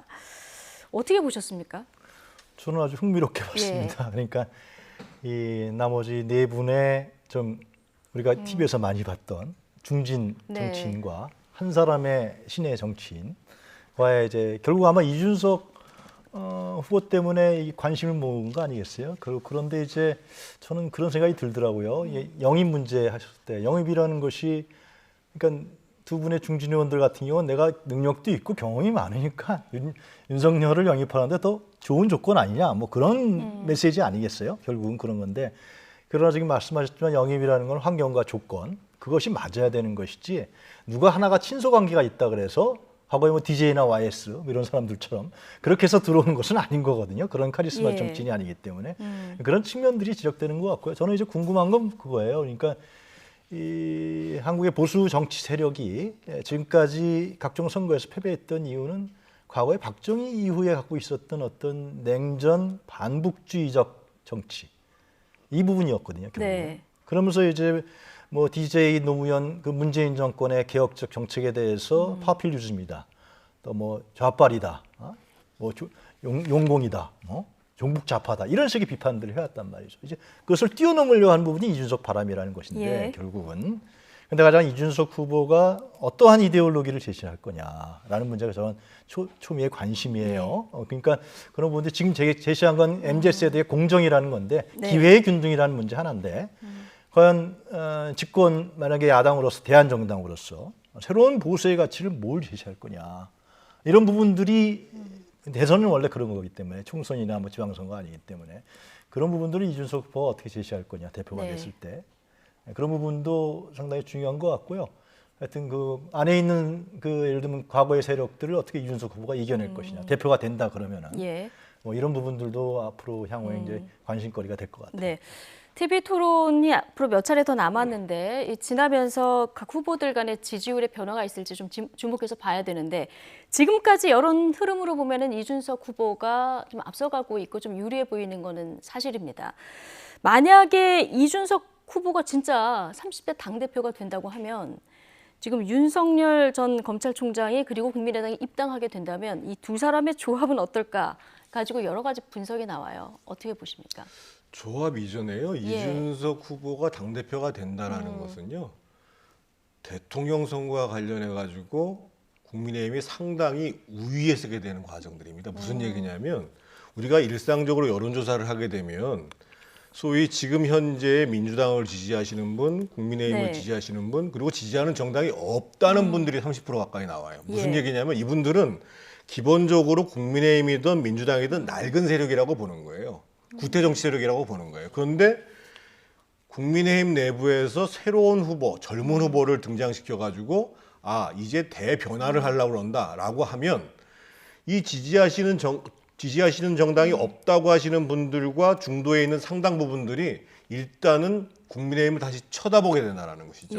그런 측면에 있어서 굉장히 큰 변화고 그것 때문에 사실은 유인태 전 의원 같은 경우가 이거 상당히 어려워지는 거 아니냐 민주당의 대선이 이런 얘기가 나오는 거거든요. 거기에 더해서 지금 이제 그 조합이라는 측면보다도 지금 그간에 계속 국민의힘에 나왔던 과제는 역시 20, 30대로부터의 지지를 받는 것, 거기에 또 호남의 지지를 받는 것, 그리고 중도에 있는 분들을 지지를 받는 것인데 일단 지금 정책 방향은 크게 봐서 중도 실행으로 가겠다라는 것들은 지금 거의 지금 당내에서 지금 일치되고 있는 분위기인 것 같아요. 거기에 더해서 상대적으로 지금 이준석 후보의 등장이라는 부분들이 20, 30대들한테 상당하게 호소력 있게 보이는 거거든요. 호남에 대해서도 더욱더 다가갈 수 있도록 보여주시는 거거든요. 그렇다고 본다면 아마 윤석열 전 총장이 아니고 어떤 후보라도 지금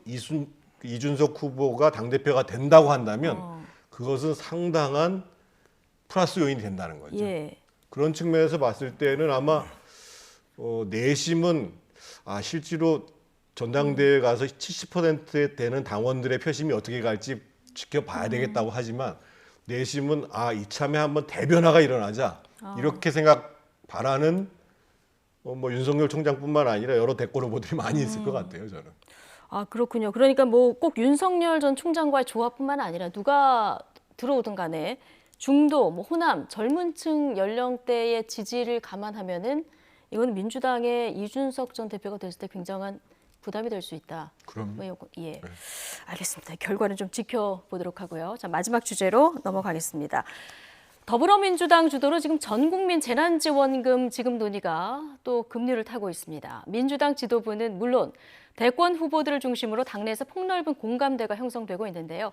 시기는 여름 휴가 때쯤이거나 아니면 추석 전 다양하게 점쳐지고 있습니다.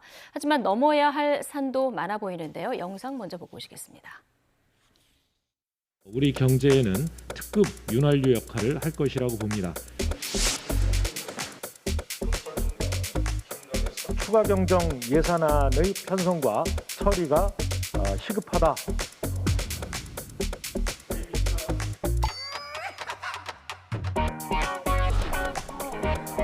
국가 채무라든가 또는 재정 건전성 문제를 같이 보지 않을 수 없다는 그 입장도 좀 헤아려 주시기를 부탁을 드리고요.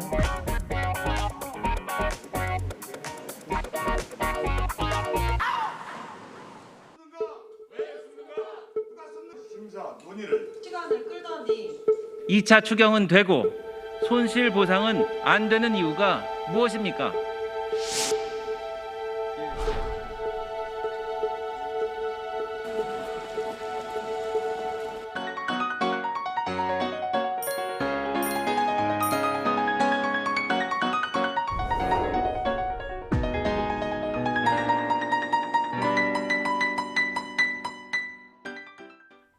네. 지금 백신 접종이 생각보다 속도가 굉장히 최근에 빨라지고 있는 이런 상황입니다. 이런 거 감안해서 지금 정부가 이번 이제 재난지원금을 주게 되면은 5번째고요. 전 국민 재난지원금을 하면 2번째가 되는 건데 지금 추석이나 휴가 때쯤 해서 지금 재난지원금을 다 주겠다. 이게 급물살을 탄 상황입니다. 자, 여당에서 논의되고 있는 이 부분은 어떻게 보십니까? 전국민 재난지원금 얘기가 나오니까 또 야권에서는 이거 정치적으로 어떤 그 돈 풀기 아니냐 그런 거 하느냐라는 건데 저는 그게 그렇게 나쁜가 생각합니다. 왜냐하면 대선을 앞두고서 여당에서 정치적인 어떤 이득 관계로 해서 국민적인 요구와 욕망을 받아들여서 한다는 것이 모르게 나쁜 건가요? 그거는 국민 입장에 봤을 땐 좋은 거죠. 예. 선거라는 거 앞두고서 여당이든 야당이든 국민 욕구와 욕망을 받아들이는데 그것을 단순하게 정략적 이해다 이렇게 폄훼할 수는 없는 것 같고요. 전국민 재난지원금 문제는 뭐 이미 그 예산이나 이런 부분들은 뭐 논쟁을 통해서 기재부의 곡간지기 문제 논란을 통해서 정리가 됐다고 생각이 들고요. 정리가 됐을까요? 안 됐나요? 이게 제가 말씀드릴까요? 네. 그거는 국민들이 더 손해보고 있고 국가에 의해서 지금 여러 가지 지안과 통제가 되고 있는 상황에서 국민들에게 예를 들면 재난지원금을 준다라는 것은 지극히 전 당연하다고 보여지는 것이죠. 특히 국가 채무 문제는 뭐 이미 우리도 50% 했다 그러지만 다른 외국에 비해서는 실제로 상당히 적은. 미국 같은 경우는 120%, 일본은 200%. 세계적인 인플레가 되는 상황에서 국가 채무가 너무 적다는 것은 실제로 인플레에서 손해를 보는 현상까지 발생하는 것이죠. 그리고 이제 더 중요한 것은 결국 국민들에게 위로금을 줌으로 인해서 그동안 고생한 부분에 대해서 국가가 통제했었잖아요. 당연히 그건 위로금을 주니까 국민의 입장에서 인정을 받는 것이고 또 경제적으로도 이런 부분을 통해서 내수가 진작되고 소비가 진작되고 그리고 중소영세 상공인들에게 도움을 주고 이런 적극적인 측면들을 바라봐서 결정을 내려야 될 문제지. 예를 들면 국가 채무가 늘어난다, 돈이 없다 이런 부분에 대해서 아주 소극적이고 관료적이고 어떤 기재부의 곡간지기적 사고, 기술적 사고를 갖고서 이걸 막는다라는 것은 제가 보기에는 국민적 욕구에 부합하지 않는다. 저는 뭐 적극적으로 여유가 되고 할 능력만 된다면은 충분히 줘야 된다. 그렇죠. 여유가 된다면 이런 전제 조건 하에요. 그 여유라는 것이 제가 말씀드린 대로 무슨 뭐 국가 채무가 늘어나니까 이것이 뭐 큰일 난다. 뭐 그리고 이것이 뭐 예산에 편성돼 있지 않았다. 이런 부분들은 그 여유가 아닌 것이죠. 그거하고 국민의 고통하고는 비교할 바가 안 되는 것이죠. 실제로. 알겠습니다. 어쨌든 재원이 한정돼 있다 보니까 이걸 관리하는 기획재정부는 재난지원금 얘기 나올 때마다 정부 여당하고 한 차례 이제 충돌도 빚고 이런 상황이 진행이 됐는데 이번에 그게 또 나올지도 관심이고요. 그리고 국민의힘과 정의당에서 주장하는 거는 지금 자영업자 손실보상법 처리도 좀 안 된 상황이다 이런 점을 지적을 하고 있거든요. 저희가 추경을 편성할 때는요, 예. 두 가지의 큰 원칙이 있어야 됩니다. 꼭 필요한 것에 효율적으로 쓰여지나 이 문제 하나하고 두 번째로 전체적인 재정 여건이 허락하는가 이 두 가지를 봐야 되는 거거든요. 네.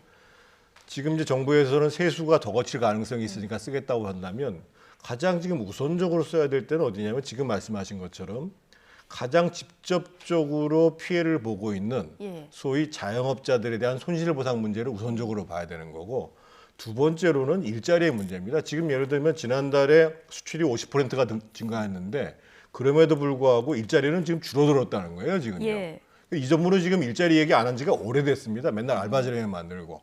그럼 실질적으로 양질의 일자리를 만들기 위해서 어떻게 재정을 투여할 것인가. 이게 재정으로 놓고 보면 추경을 굳이 편성한다면 우선순위입니다. 전 국민 재난지원금의 문제가 아니고. 두 번째로 소위 이 재정 준칙의 문제인데 이 정부가 2025년까지 GDP 대비 총 국민 총생산 대비해서 60%를 유지해야 된다라고 얘기를 했어요. 그런데 지금 이것까지 편성하고 나면 대략 50% 후반대로 진입한다는 거거든요. 그래서 국회에서 지금 재정 준칙을 변경한다, 예외 조항을 만든다는 얘기까지 있어요. 아니 본인이 만들어 놓은 재정 준칙을 갖다가 뭉개가면서까지 이렇게 편성을 하면 정말 꼭 필요한 데 써야 되는 것이거든요.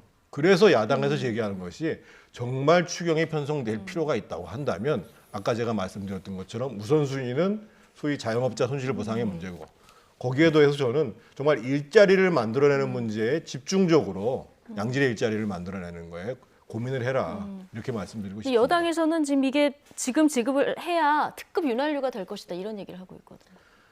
지금 저희가 네. 특급 윤활유라고 하는 부분들이요. 소비가 조금 진작이 되겠죠. 그런데 근본적으로 자영업자들이 원하는 것은 두 가지잖아요. 하나는 영업을 좀 정상적으로 빨리 했으면 좋겠다. 그래서 예. 국민들이 계속 백신 얘기하고 있는 거 아니겠습니까? 백신을 맞아서 일정 정도의 면역률이 올라가기 시작하면 영업이 좀 더 자유로워지고 그래서 이 문제에 대해서 자영업자들이 원하는 것이고 두 번째 문제는 예. 지금 그나마 있는 시간에 무슨 돈을 더 쓰고 실제로 보면은 지난번에 재난지원금 효과라는 게 한 0.7분이 안 나왔다는 거 아니겠습니까? 예. 그거 아니라 그럼 실질적으로 피해가 되는 사람한테 줘라. 지금 이 얘기를 하고 있는 거예요. 예. 자, 그 문제는 예. 손실보상제는 같이 해야죠. 같이 하는데 정부가 여야가 다 합치했어요, 의견은. 네. 그리고 그 여건에서 이미 손실보상제는 먼저 거론한 거거든요. 그렇죠. 근데 정부에서 지금 이 문제가 뭐 계산하려면 오래 걸리고 뭐 추정이 쉽지 않다. 이렇게 해서 지금 정부에서 기재부에서 지금 이 문제를 맡고 있는 거예요. 네. 새로운 총리인 우리 김부겸 총리가 이 문제는 풀어나가야 된다. 그리고 재난지원금하고 같이 가도 그 상관이 없는 것이죠. 예. 예. 자, 국민들을 위해서 재원을 어디에 어떻게 쓰는 게 효율적인지 정치권의 지혜가 좀 필요한 시점인 것 같습니다.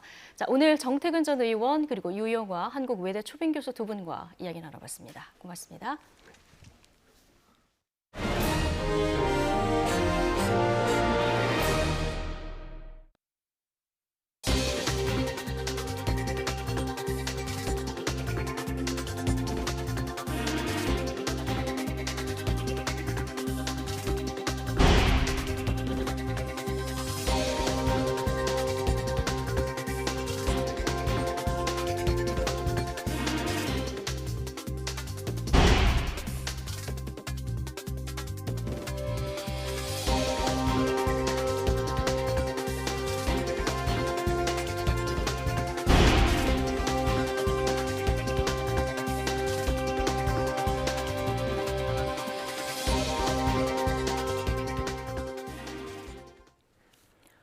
더불어민주당 송영길 대표는 조국 전 법무부 장관의 자녀 입시 문제와 관련해 공정과 정의를 누구보다 크게 외치고 남을 단죄했던 자신들이 자기 문제와 자녀들의 문제에 그런 원칙을 지켜왔는지 반성해야 한다고 밝혔습니다. 송 대표는 오늘 취임 한 달을 맞아 진행한 기자간담회에서 민주당은 국민과 청년들의 상처받은 마음을 헤아리지 못한 점을 다시 한번 사과한다며 공정과 정의의 가치를 바로 세우겠다고 말했습니다. 다만 조 전 장관 일가와 관련한 법률적 문제는 재판이 진행 중인 상황이기 때문에 지켜봐야 할 것이고 조 전 장관 가족에 대한 검찰 수사의 기준은 윤석열 전 검찰총장의 가족 비리에도 동일하게 적용돼야 할 것이라고 강조했습니다. 네, 최근 국민의힘 의원들을 잇따라 만난 윤석열 전 검찰총장이 자신의 처가 관련 의혹을 적극적으로 해명한 것으로 알려졌습니다. 윤 전 총장은 지난달 26일 국민의힘 정진석 의원을 만난 자리에서 자신의 장모가 사기를 당한 적은 있어도 누구한테 10원 한 장 피해 준 적이 없다고 강조한 것으로 전해졌습니다. 또 해당 의혹에 대해 여권 인사들이 철저한 검증을 예고한 데 대해서도 약점 잡힐 게 있었다면 아예 정치를 시작도 하지 않았을 것이라고 말한 것으로 전해졌습니다. 윤석열 전 검찰총장이 본격적인 대선 행보를 앞두고 조만간 소수의 핵심 참모들로 구성된 대선 준비팀을 가동할 계획으로 알려졌습니다. 윤 전 총장 측 관계자는 YTN과의 통화에서 대대적으로 캠프를 차리기보다는 핵심 참모들을 위주로 10명 안팎의 소규모 조직 구성을 검토하고 있다며 적어도 7월 안으로는 윤곽이 나오지 않을까 싶다고 말했습니다. 대선 준비팀은 수행과 공보, 정무 정책 등 핵심 기능을 중심으로 향후 윤 전 총장의 국민의힘 입당 여부나 처가 관련 의혹에 대한 네거티브 대응을 담당할 전망입니다. 이와 별개로 윤 전 총장 측은 정책이나 공약 준비를 위한 조언그룹을 꾸리기 위해서 대학 교수나 각계 전문가들에게 다방면으로 접촉을 시도하고 있는 것으로 알려졌습니다. 김호수 신임 검찰총장이 오늘 취임 후 처음으로 박범계 법무부 장관과 회동을 했습니다. 취임 인사 차원의 자리이긴 했지만 최근 논란이 일고 있는 이 법무부의 검찰 조직 개편안에 대한 검찰 구성원들의 우려를 직접 전달했다고 밝혔습니다. 직접 들어보시죠. 우선 취임 인사 드렸고요. 취임 인사 드리고 나서 검찰 구성원들이 걱정하는 소위 그 조직 개편안에 대한 어제 우리 고검장님들, 검사님들로부터 이야기를 좀 들었습니다. 그리고 보고도 받았고요. 검찰 구성원들의 걱정을 몇 가지 이렇게 말씀을 전해드렸고요.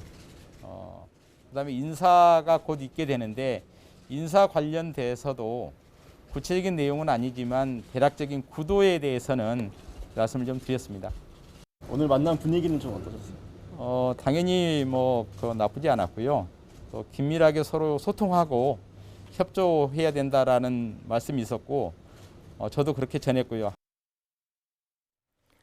박범계 법무부 장관과 김호수 검찰총장이 내일 2차 회동을 열고 조만간 있을 검찰 고위간부 인사 등에 대해서 논의합니다.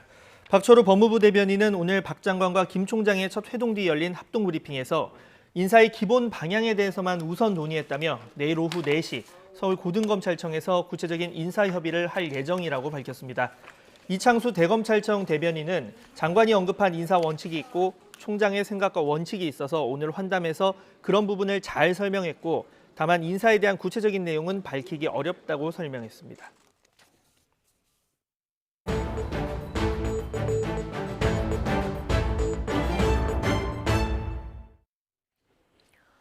성추행 피해를 입고 극단적인 선택을 한 공군 중사 사망 사건을 국방부 검찰단이 직접 수사하기로 했습니다.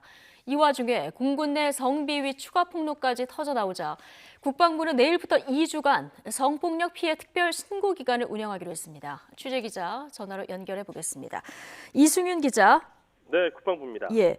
자, 국방부가 이번 공군 부사관 성추행 사건을 포함한 군내 성폭력 피해 사건 전반적으로 조사하기로 했다고요? 네, 그렇습니다. 국방부는 군내 성폭력 피해를 선제적으로 조사하고 점검하기 위해 내일부터 오는 16일까지 2주간을 성폭력 피해 특별 신고 기간으로 운영한다고 밝혔습니다.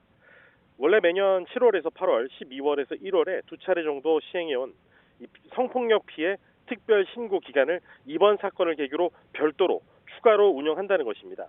이 장병 개인이 성폭력 사례를 목격했거나 피해를 입은 경우에 전화나 이메일, 국방부 인트라넷 홈페이지 성폭력 상담 신고 익명 게시판을 통해 신고할 수 있습니다. 국방부는 이번 특별 신고 기간을 통해 성폭력 피해를 신고하지 못하고 있는 피해자 보호에도 만전을 기하겠다고 밝혔습니다. 자, 공군 내 성비위 오늘 또 추가 폭로가 나왔다면서요? 네, 그렇습니다. 군 인권센터가 오늘 오전에 기자회견을 열고 지난달 초 공군 19전투 비행단에서 군사경찰인 A 하사가 여군 여러 명을 불법 촬영하다가 현행범으로 적발됐다고 폭로했습니다. 군 인권센터는 A 하사가 여군 숙소에 무단 침입해 속옷은 물론 심지어 신체까지 촬영했다는 제보가 여러 건 들어왔다고 밝혔습니다.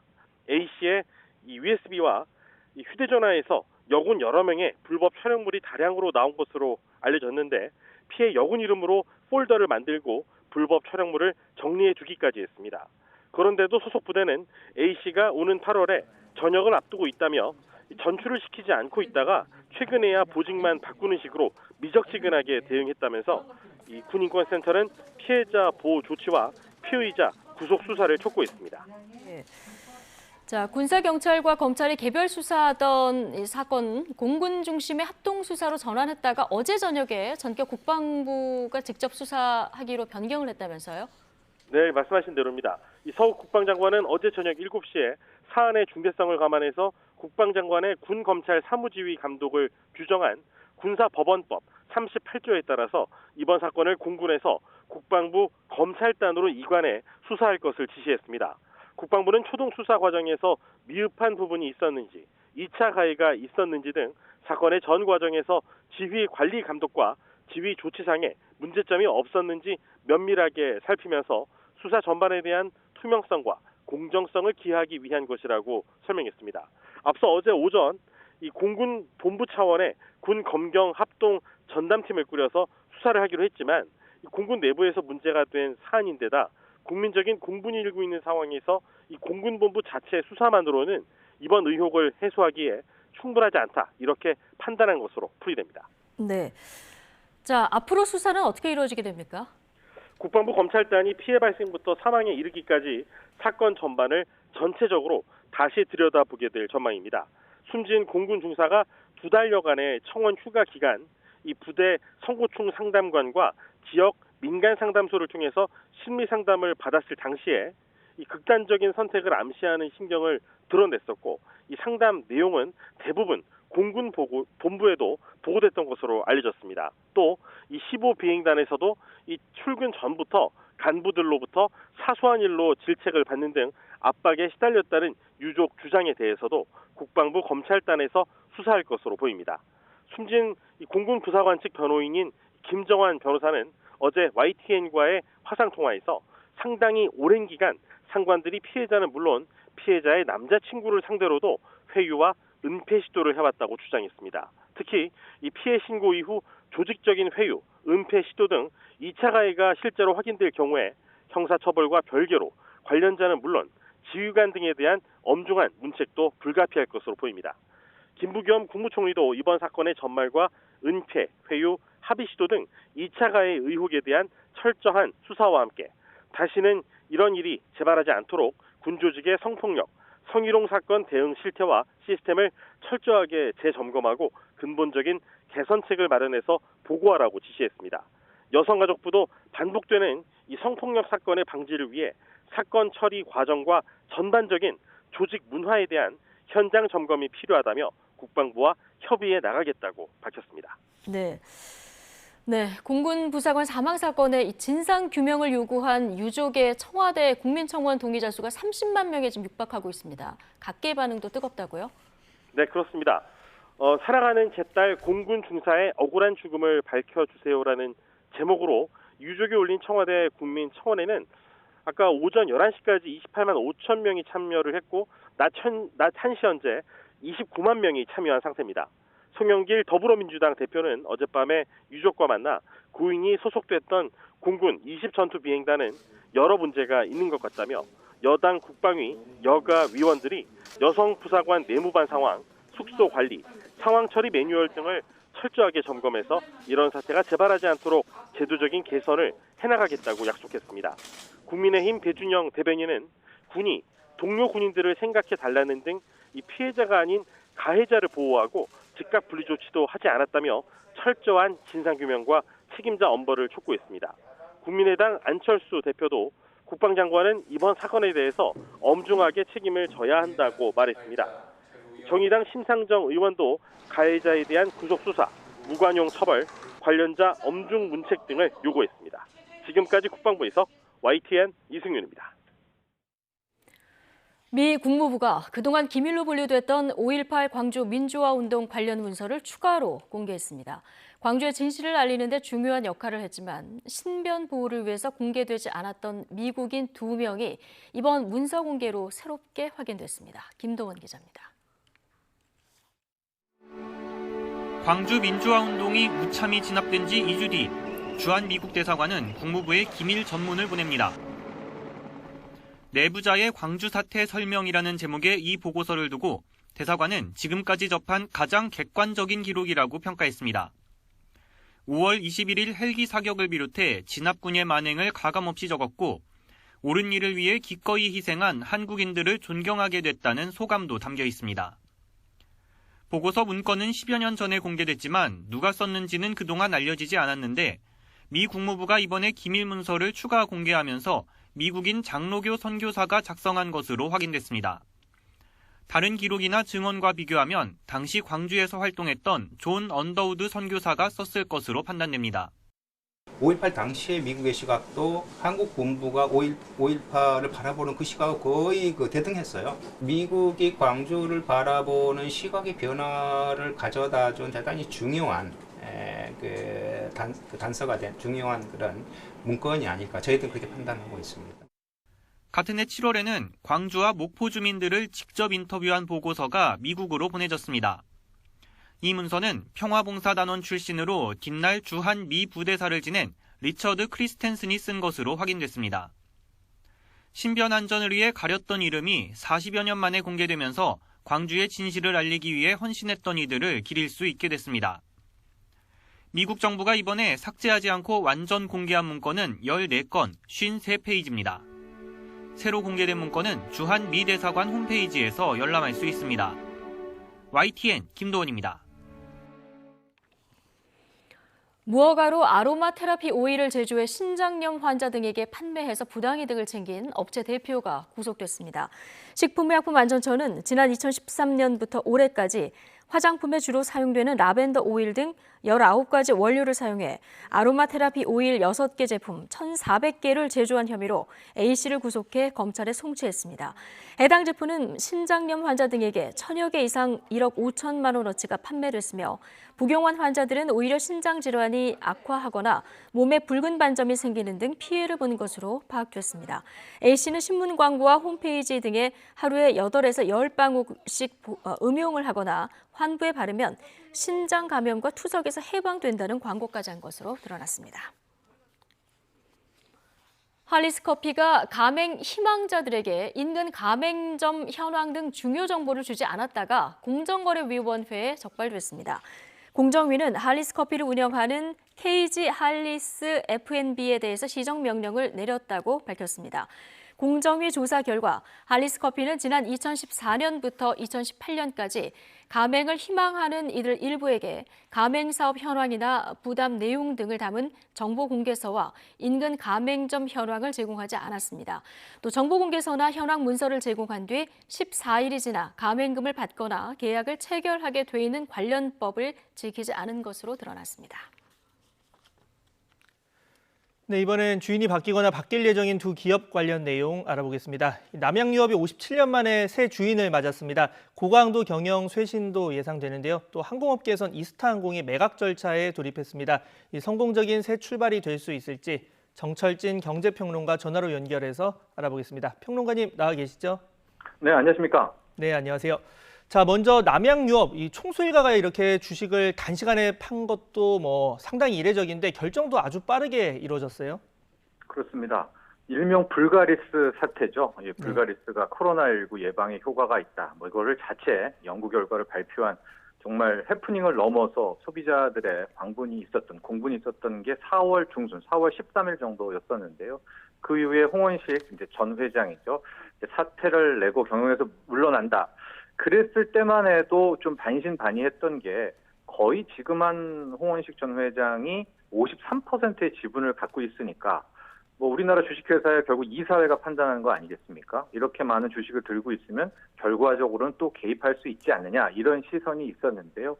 이후부터 꼭 한 달 보름 만에 사모펀드 한앤컴퍼니입니다. 경영 관여를 하겠다라고 하는 곳인데요. 이 한앤컴퍼니가 약 3,100억 원의 전량 매수를 하는, 그러니까 홍원식 전 회장이 지분을 전량 매도하는 전격적인 일이 결정이 났었고요. 아마 이를 통해서 이제 남양유업이 새롭게 태어나겠다라는 것을 다시 한번 세간에 알렸던 그런 모습이 아니었나 보고 있습니다. 네.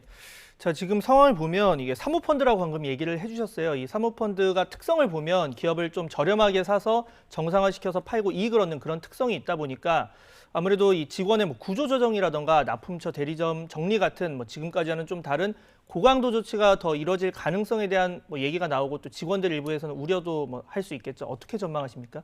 그렇겠습니다. 일단은 매각 전날인 26일에 대대적인 조직 개편이 있었고요. 그러니까 대표에 좀 힘을 빼는, 그러니까 미래전략본부, 경영지원본부는 대표이사 직속 체제지만은 직속에서 좀 뺐습니다. 가령 영업본부, 마케팅본부 등을 이제 신설을 하는 그런 모습이 보였었고, 사내 조직 개편이 있었으면 이제 그 다음에 직원 구조 조정 이후에 대리점, 납품처와의 관계를 또 한 번 쇄신하지 않을까, 이럴 가능성이 실질적으로 높습니다. 그렇기 때문에 아마도, 그러나 좀 이 사모펀드 한행컴퍼니도 알아야 될 것이, 지금까지의 남양유업의 문제가 어떤 기술력이라든가 제품의 품질 문제가 아니지 않았습니까? 기업 브랜드, 또 하나의 이미지였었는데, 이런 과정에서도 원치 않는 또 다른 불협화음이 나오게 된다면 지금까지 했던 노력이 또 물거품이 될 수 있을 겁니다. 이 점은 꼭 기억을 해야 될 것 같습니다. 네. 자, 53% 정도의 이 지분 가격이 3,107억 원. 이 매각 가격을 두고도 엇갈린 평가가 나오지만 특히 지금 많은 투자자분들이 관심을 갖고 지켜보는 게 인수가 결정되고 주가가 급등했고 또 어제는 10% 가까이 급락했습니다. 네. 그야말로 냉탕과 온탕을 오가고 있는 상황인데 이 투자자들 어떤 점 주의하면서 좀 접근을 해야 될까요? 그렇습니다. 이런 것은 이제 전형적인 이벤트 드리븐이라고 하죠. 하나의 이제 깜짝 사건이 나오면서 기대감으로 순간적으로 튀어오르는 그런 현상이 나온 겁니다. 물론 그러기에는 좀 과도한 측면이 있었습니다만, 그러나 이것이 그 다음 단계 레벨업이 되기 위해서는 앞으로의 행보가 굉장히 중요합니다. 지금 벌써 70만 원까지 왔다가 다시 60만 원대로 떨어지는 이제 이런 상황이 나오고 있기 때문에요. 미리 들어간 분들, 남양유 홍원식 회장의 결단을 믿고 들어갔다가 여기까지 딸려오신 분들이야 일반적으로 판단을 하겠지만, 추가적으로 들어가실 분들은 현재 일단의 이벤트들은 모두 재료는 소실된 상태다. 이 점을 꼭 유의를 하시는 것이 좋을 것 같습니다. 네, 남양유업 관련해서 짧게 하나만 마지막으로 여쭤보면 그동안 얘기를 하셨지만 다른 매각 기업과 남양유업 좀 다른 상황입니다. 이 정상화 위해서는 경영 쇄신 그리고 소비자 신뢰 회복이 급선무일 텐데 어떤 과정이 필요하겠습니까? 그렇습니다. 이제 여기서 또 한 번의 실수는 정말 치명적입니다. 이제는 실수를 받아들이지 않을 거거든요. 그래서 기업 신뢰도, 브랜드 이미지 회복에 있어서는 정말로 초긴장 상태로 앞으로 수년간을 더 이어져야 된다라는 말 드리고 싶고요. 또 하나가 기술력들은 뛰어나다, 품질에는 문제 없다라고 말씀을 해드렸는데, 다만 매출의 거의 60%, 70%대가 우유, 유제품입니다. 그렇다면 이제 제품 다각화에 대한 측면도 분명히 필요하거든요. 성장성을 위해서 이 두 가지, 이 두 마리의 토끼를 모두 잡는 그런 노력이 필요할 것 같습니다. 네. 자, 이번에 이스타항공 얘기를 좀 해보겠습니다. 작년에 제주항공과 합병이 무산됐었는데 기업 회생 절차에 들어갔고 지금 인수전이 10개 기업이나 사모펀드가 참여하는 등 예상외로 흥행 조짐을 보이고 있습니다.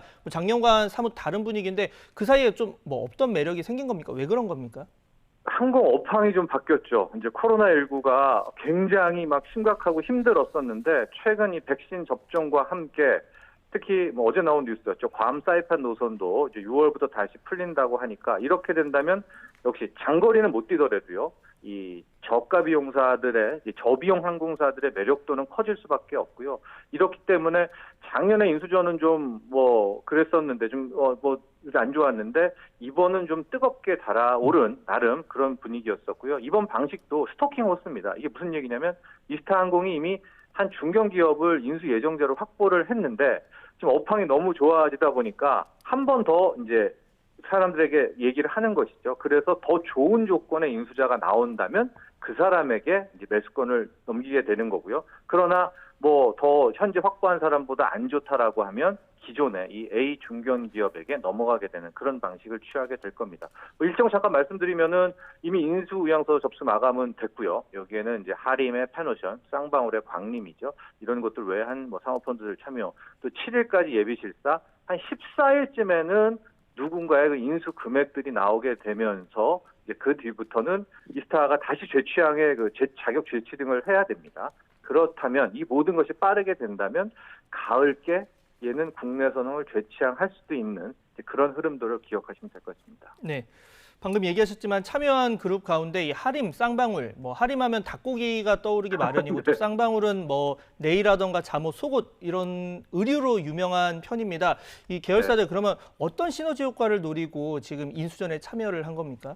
그렇습니다. 하림 같은 경우에는 앞서 남양에서 이제 사업 다각화 이야기를 했는데요.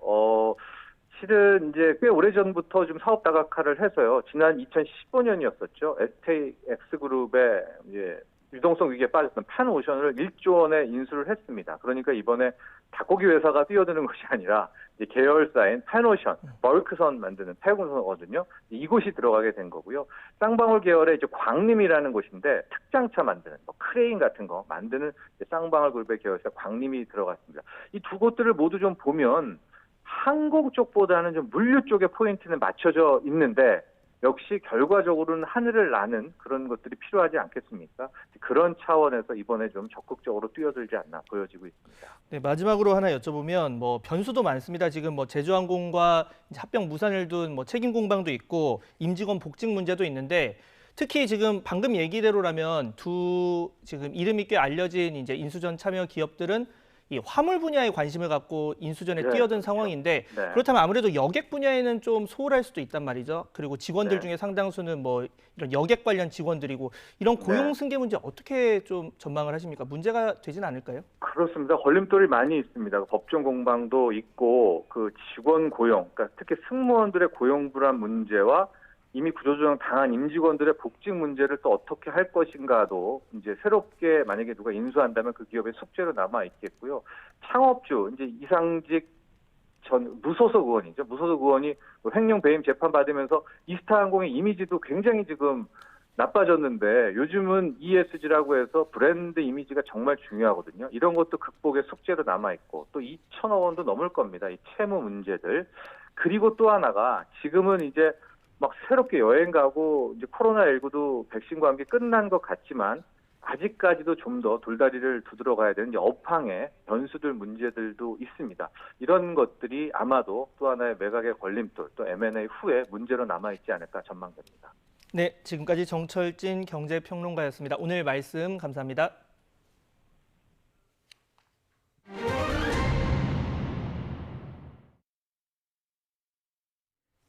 방탄소년단이 신곡 버터로 다시 한번 빌보드 메인 싱글 차트 핫백 정상에 올랐습니다. 다이너마이트 이후 4번째 정상에 올랐고요. 발표하자마자 핫백 1위로 데뷔한 곡이 벌써 3곡으로 늘어났습니다. 흥행 불패 신화를 써내려가고 있는 BTS 소식 취재 기자 연결해서 좀 더 자세히 들어보겠습니다. 자, 김혜은 기자. 네, 김혜은입니다. 예. 자, 방탄소년단 이번에도 또 1위를 했는데요. 벌써 많은 기록을 낳았다고요? 네, 기록소년단이라는 별명답게 빌보드 핫백 1위에 오르자마자 각종 기록이 쏟아졌습니다. 핫백 정상 횟수가 하나씩 늘어나면서 그만큼 기록도 쌓인 겁니다. 우선 BTS가 빌보드 정상에 올린 곡은 버터가 4번째입니다. 처음 1위에 오른 다이너마이트 이후 불과 9달 만에 4곡이 정상에 오른 겁니다. 빌보드 역사상 1년 안에 4곡을 핫백 1위에 올린 가수는 BTS를 포함해서 7명에 불과합니다. BTS는 2000년대 들어 저스틴 팀버레이크의 7개월 2주 기록 이후 가장 빠른 기간 안에 1위 4곡을 달성했습니다. 그룹으로 따지면 1970년 잭슨5 이후 51년 만에 빠른 기록입니다. 버터는 또 발매하자마자 1위에 올라선 역대 54번째 곡이 됐는데 BTS는 1위로 데뷔한 곡이 벌써 3곡으로 늘었습니다. 빌보드 역사상 1위로 데뷔한 곡을 3곡 이상 보유한 가수는 아리아나 그란데, 머라이어 캐리 등 10명도 되지 않습니다. 그룹으로서는 BTS가 유일합니다. 이번에도 정말 많은 기록을 남겼는데요. BTS가 이번에도 1위를 하게 된 요인은 어디에 있을까요? 네, 아무래도 4번 연속 정상에 오른 데는 기본적으로 이 그룹의 음악성이나 퍼포먼스가 어느 정도 높은 수준에 올랐다고 볼 수 있을 것 같습니다. 여기에 강력한 팬덤인 아미들의 결집도 큰 몫을 했습니다. 빌보드가 발표한 수치를 보면 버터는 이번 핫백 집계 기간인 지난달 21일부터 일주일 동안 미국에서 3,220만회 스트리밍돼서 4위에 올랐습니다. BTS의 강력한 힘이기도 한 음원 판매량은 24만 2천여 건으로 1위에 올랐습니다. 현지 라디오에서도 선전했는데 지난달 24일부터 30일 기준으로 라디오 송즈 차트에서는 다이너마이트 진입 기록 49위를 뛰어넘는 39위에 올랐습니다. 라디오는 보수적인 매체라 인지도가 있는 곡과 가수가 아니면 방송을 잘 해주지 않는 편인데 전문가들은 다이너마이트 이후 BTS의 영향력이 오른 것으로 분석하고 있습니다. 현지 라디오에서 버터를 더 많이 방송할 경우 32주 연속 핫백 차트를 지켰던 다이너마이트 같은 장기 흥행도 기대할 수 있습니다. 네, 이번에 BTS와 1위를 두고 경쟁한 올리비아 로드리고, 핵폭탄급 신인 가수다 이렇게 보통 칭해지던데요. 자, 우리로 치면 음원 차트 줄 세우기도 엄청났다고 하는데 어떻게 이긴 걸까요? 네, 올리비아 로드리고는 그야말로 괴물 신예로 통합니다. 지난 1월 데뷔했는데 곧바로 핫백 1위로 진입했고 무려 8주 동안 1위를 차지했습니다. 연기자 출신의 싱어송라이터로 미국 MZ세대들의 인기를 한몸에 받는 가수인데 이번 곡도 압도적인 스트리밍을 자랑했습니다. 이에 맞서 BTS 팬덤 아미도 대대적으로 결집하면서 이번 핫백 1위 점수는 올해 들어서 최고치를 기록할 정도였습니다. 다이너마이트 때도 핫백 1, 2위의 점수가 높았는데 BTS 팬덤의 화력이 얼마나 거센지를 보여주는 대목입니다. BTS가 빌보드에서 이른바 흥행 아이콘으로 우뚝 선 것만은 분명해 보입니다. 네. 자, BTS가 버터를 발매할 때 빌보드 핫백 1위 꼭 해내겠다 이렇게 자신감을 보여줬던 게 기억이 나는데 정말 해냈습니다. BTS 소감도 궁금한데 전해진 게 있습니까? 네, 말씀하신 대로 발매 때부터 자신감을 보여줬는데요. 또 다른 자신감이 담긴 핫백 1위 소감을 영상으로 전해왔습니다. 직접 들어보시죠. 저도 그냥 올여름 정말 이렇게 신나게 좀 우리 생각 없이 좀 즐길 노래가 있으면 좋겠다라고 생각하고 만들었는데 이렇게 정말 다시 한번 빌보드 핫백 1위까지 찾아가게 돼서 너무 기쁘고 영광입니다. 네, 날이 조금씩 더워지면서 벌써부터 지치시는 분들이 꽤 계실 텐데요. 버터를 들면서 에너지 충전하고 힘을 내신다면 저희한테 그것만큼 좋은 선물이 없을 것 같습니다. 맞습니다. 네, 버터를 사랑해주신 모든 분들께 진심으로 감사드리고 언제나 뜨겁고 달콤하고 시원한 음악을 들려드리기 위해 노력하는 방탄소년단이 되겠습니다. 네, BTS는 앞서 새벽에 핫백 1위 소식이 전해진 뒤에도 SNS를 통해 기쁜 마음과 감사의 뜻을 전했습니다. BTS는 다음 주 주말 데뷔 8주년을 맞아 온라인 팬미팅 콘서트를 진행하고 버터 관련 활동을 이어갈 예정입니다. 지금까지 문화생활과학부에서 YTN 김혜은입니다. 김부겸 국무총리가 오늘 오후 3시 정부 서울청사에서 관계부처 합동 브리핑을 열고 한국토지주택공사 LH 사태 등을 포함한 부동산 투기 관련 조사와 수사의 중간 결과를 발표합니다. 합동 브리핑은 김 총리가 먼저 중간 결과를 발표하고 검찰청과 경찰청, 국세청, 금융위원회 등 4개 부처가 자세한 내용을 설명하는 방식으로 진행됩니다. 정부는 지난 3월 참여연대 폭로로 LH 직원 등의 부동산 투기 의혹이 불거진 이후 정부 합동특별수사본부를 꾸려 이 사안을 수사해 왔으며 경찰과 각 지자체도 자체 조사를 벌여왔습니다.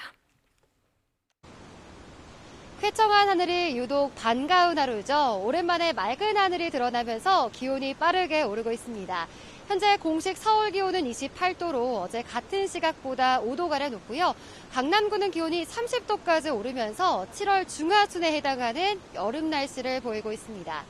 그 밖에 내륙으로도 기온이 30도를 웃도는 곳이 많습니다.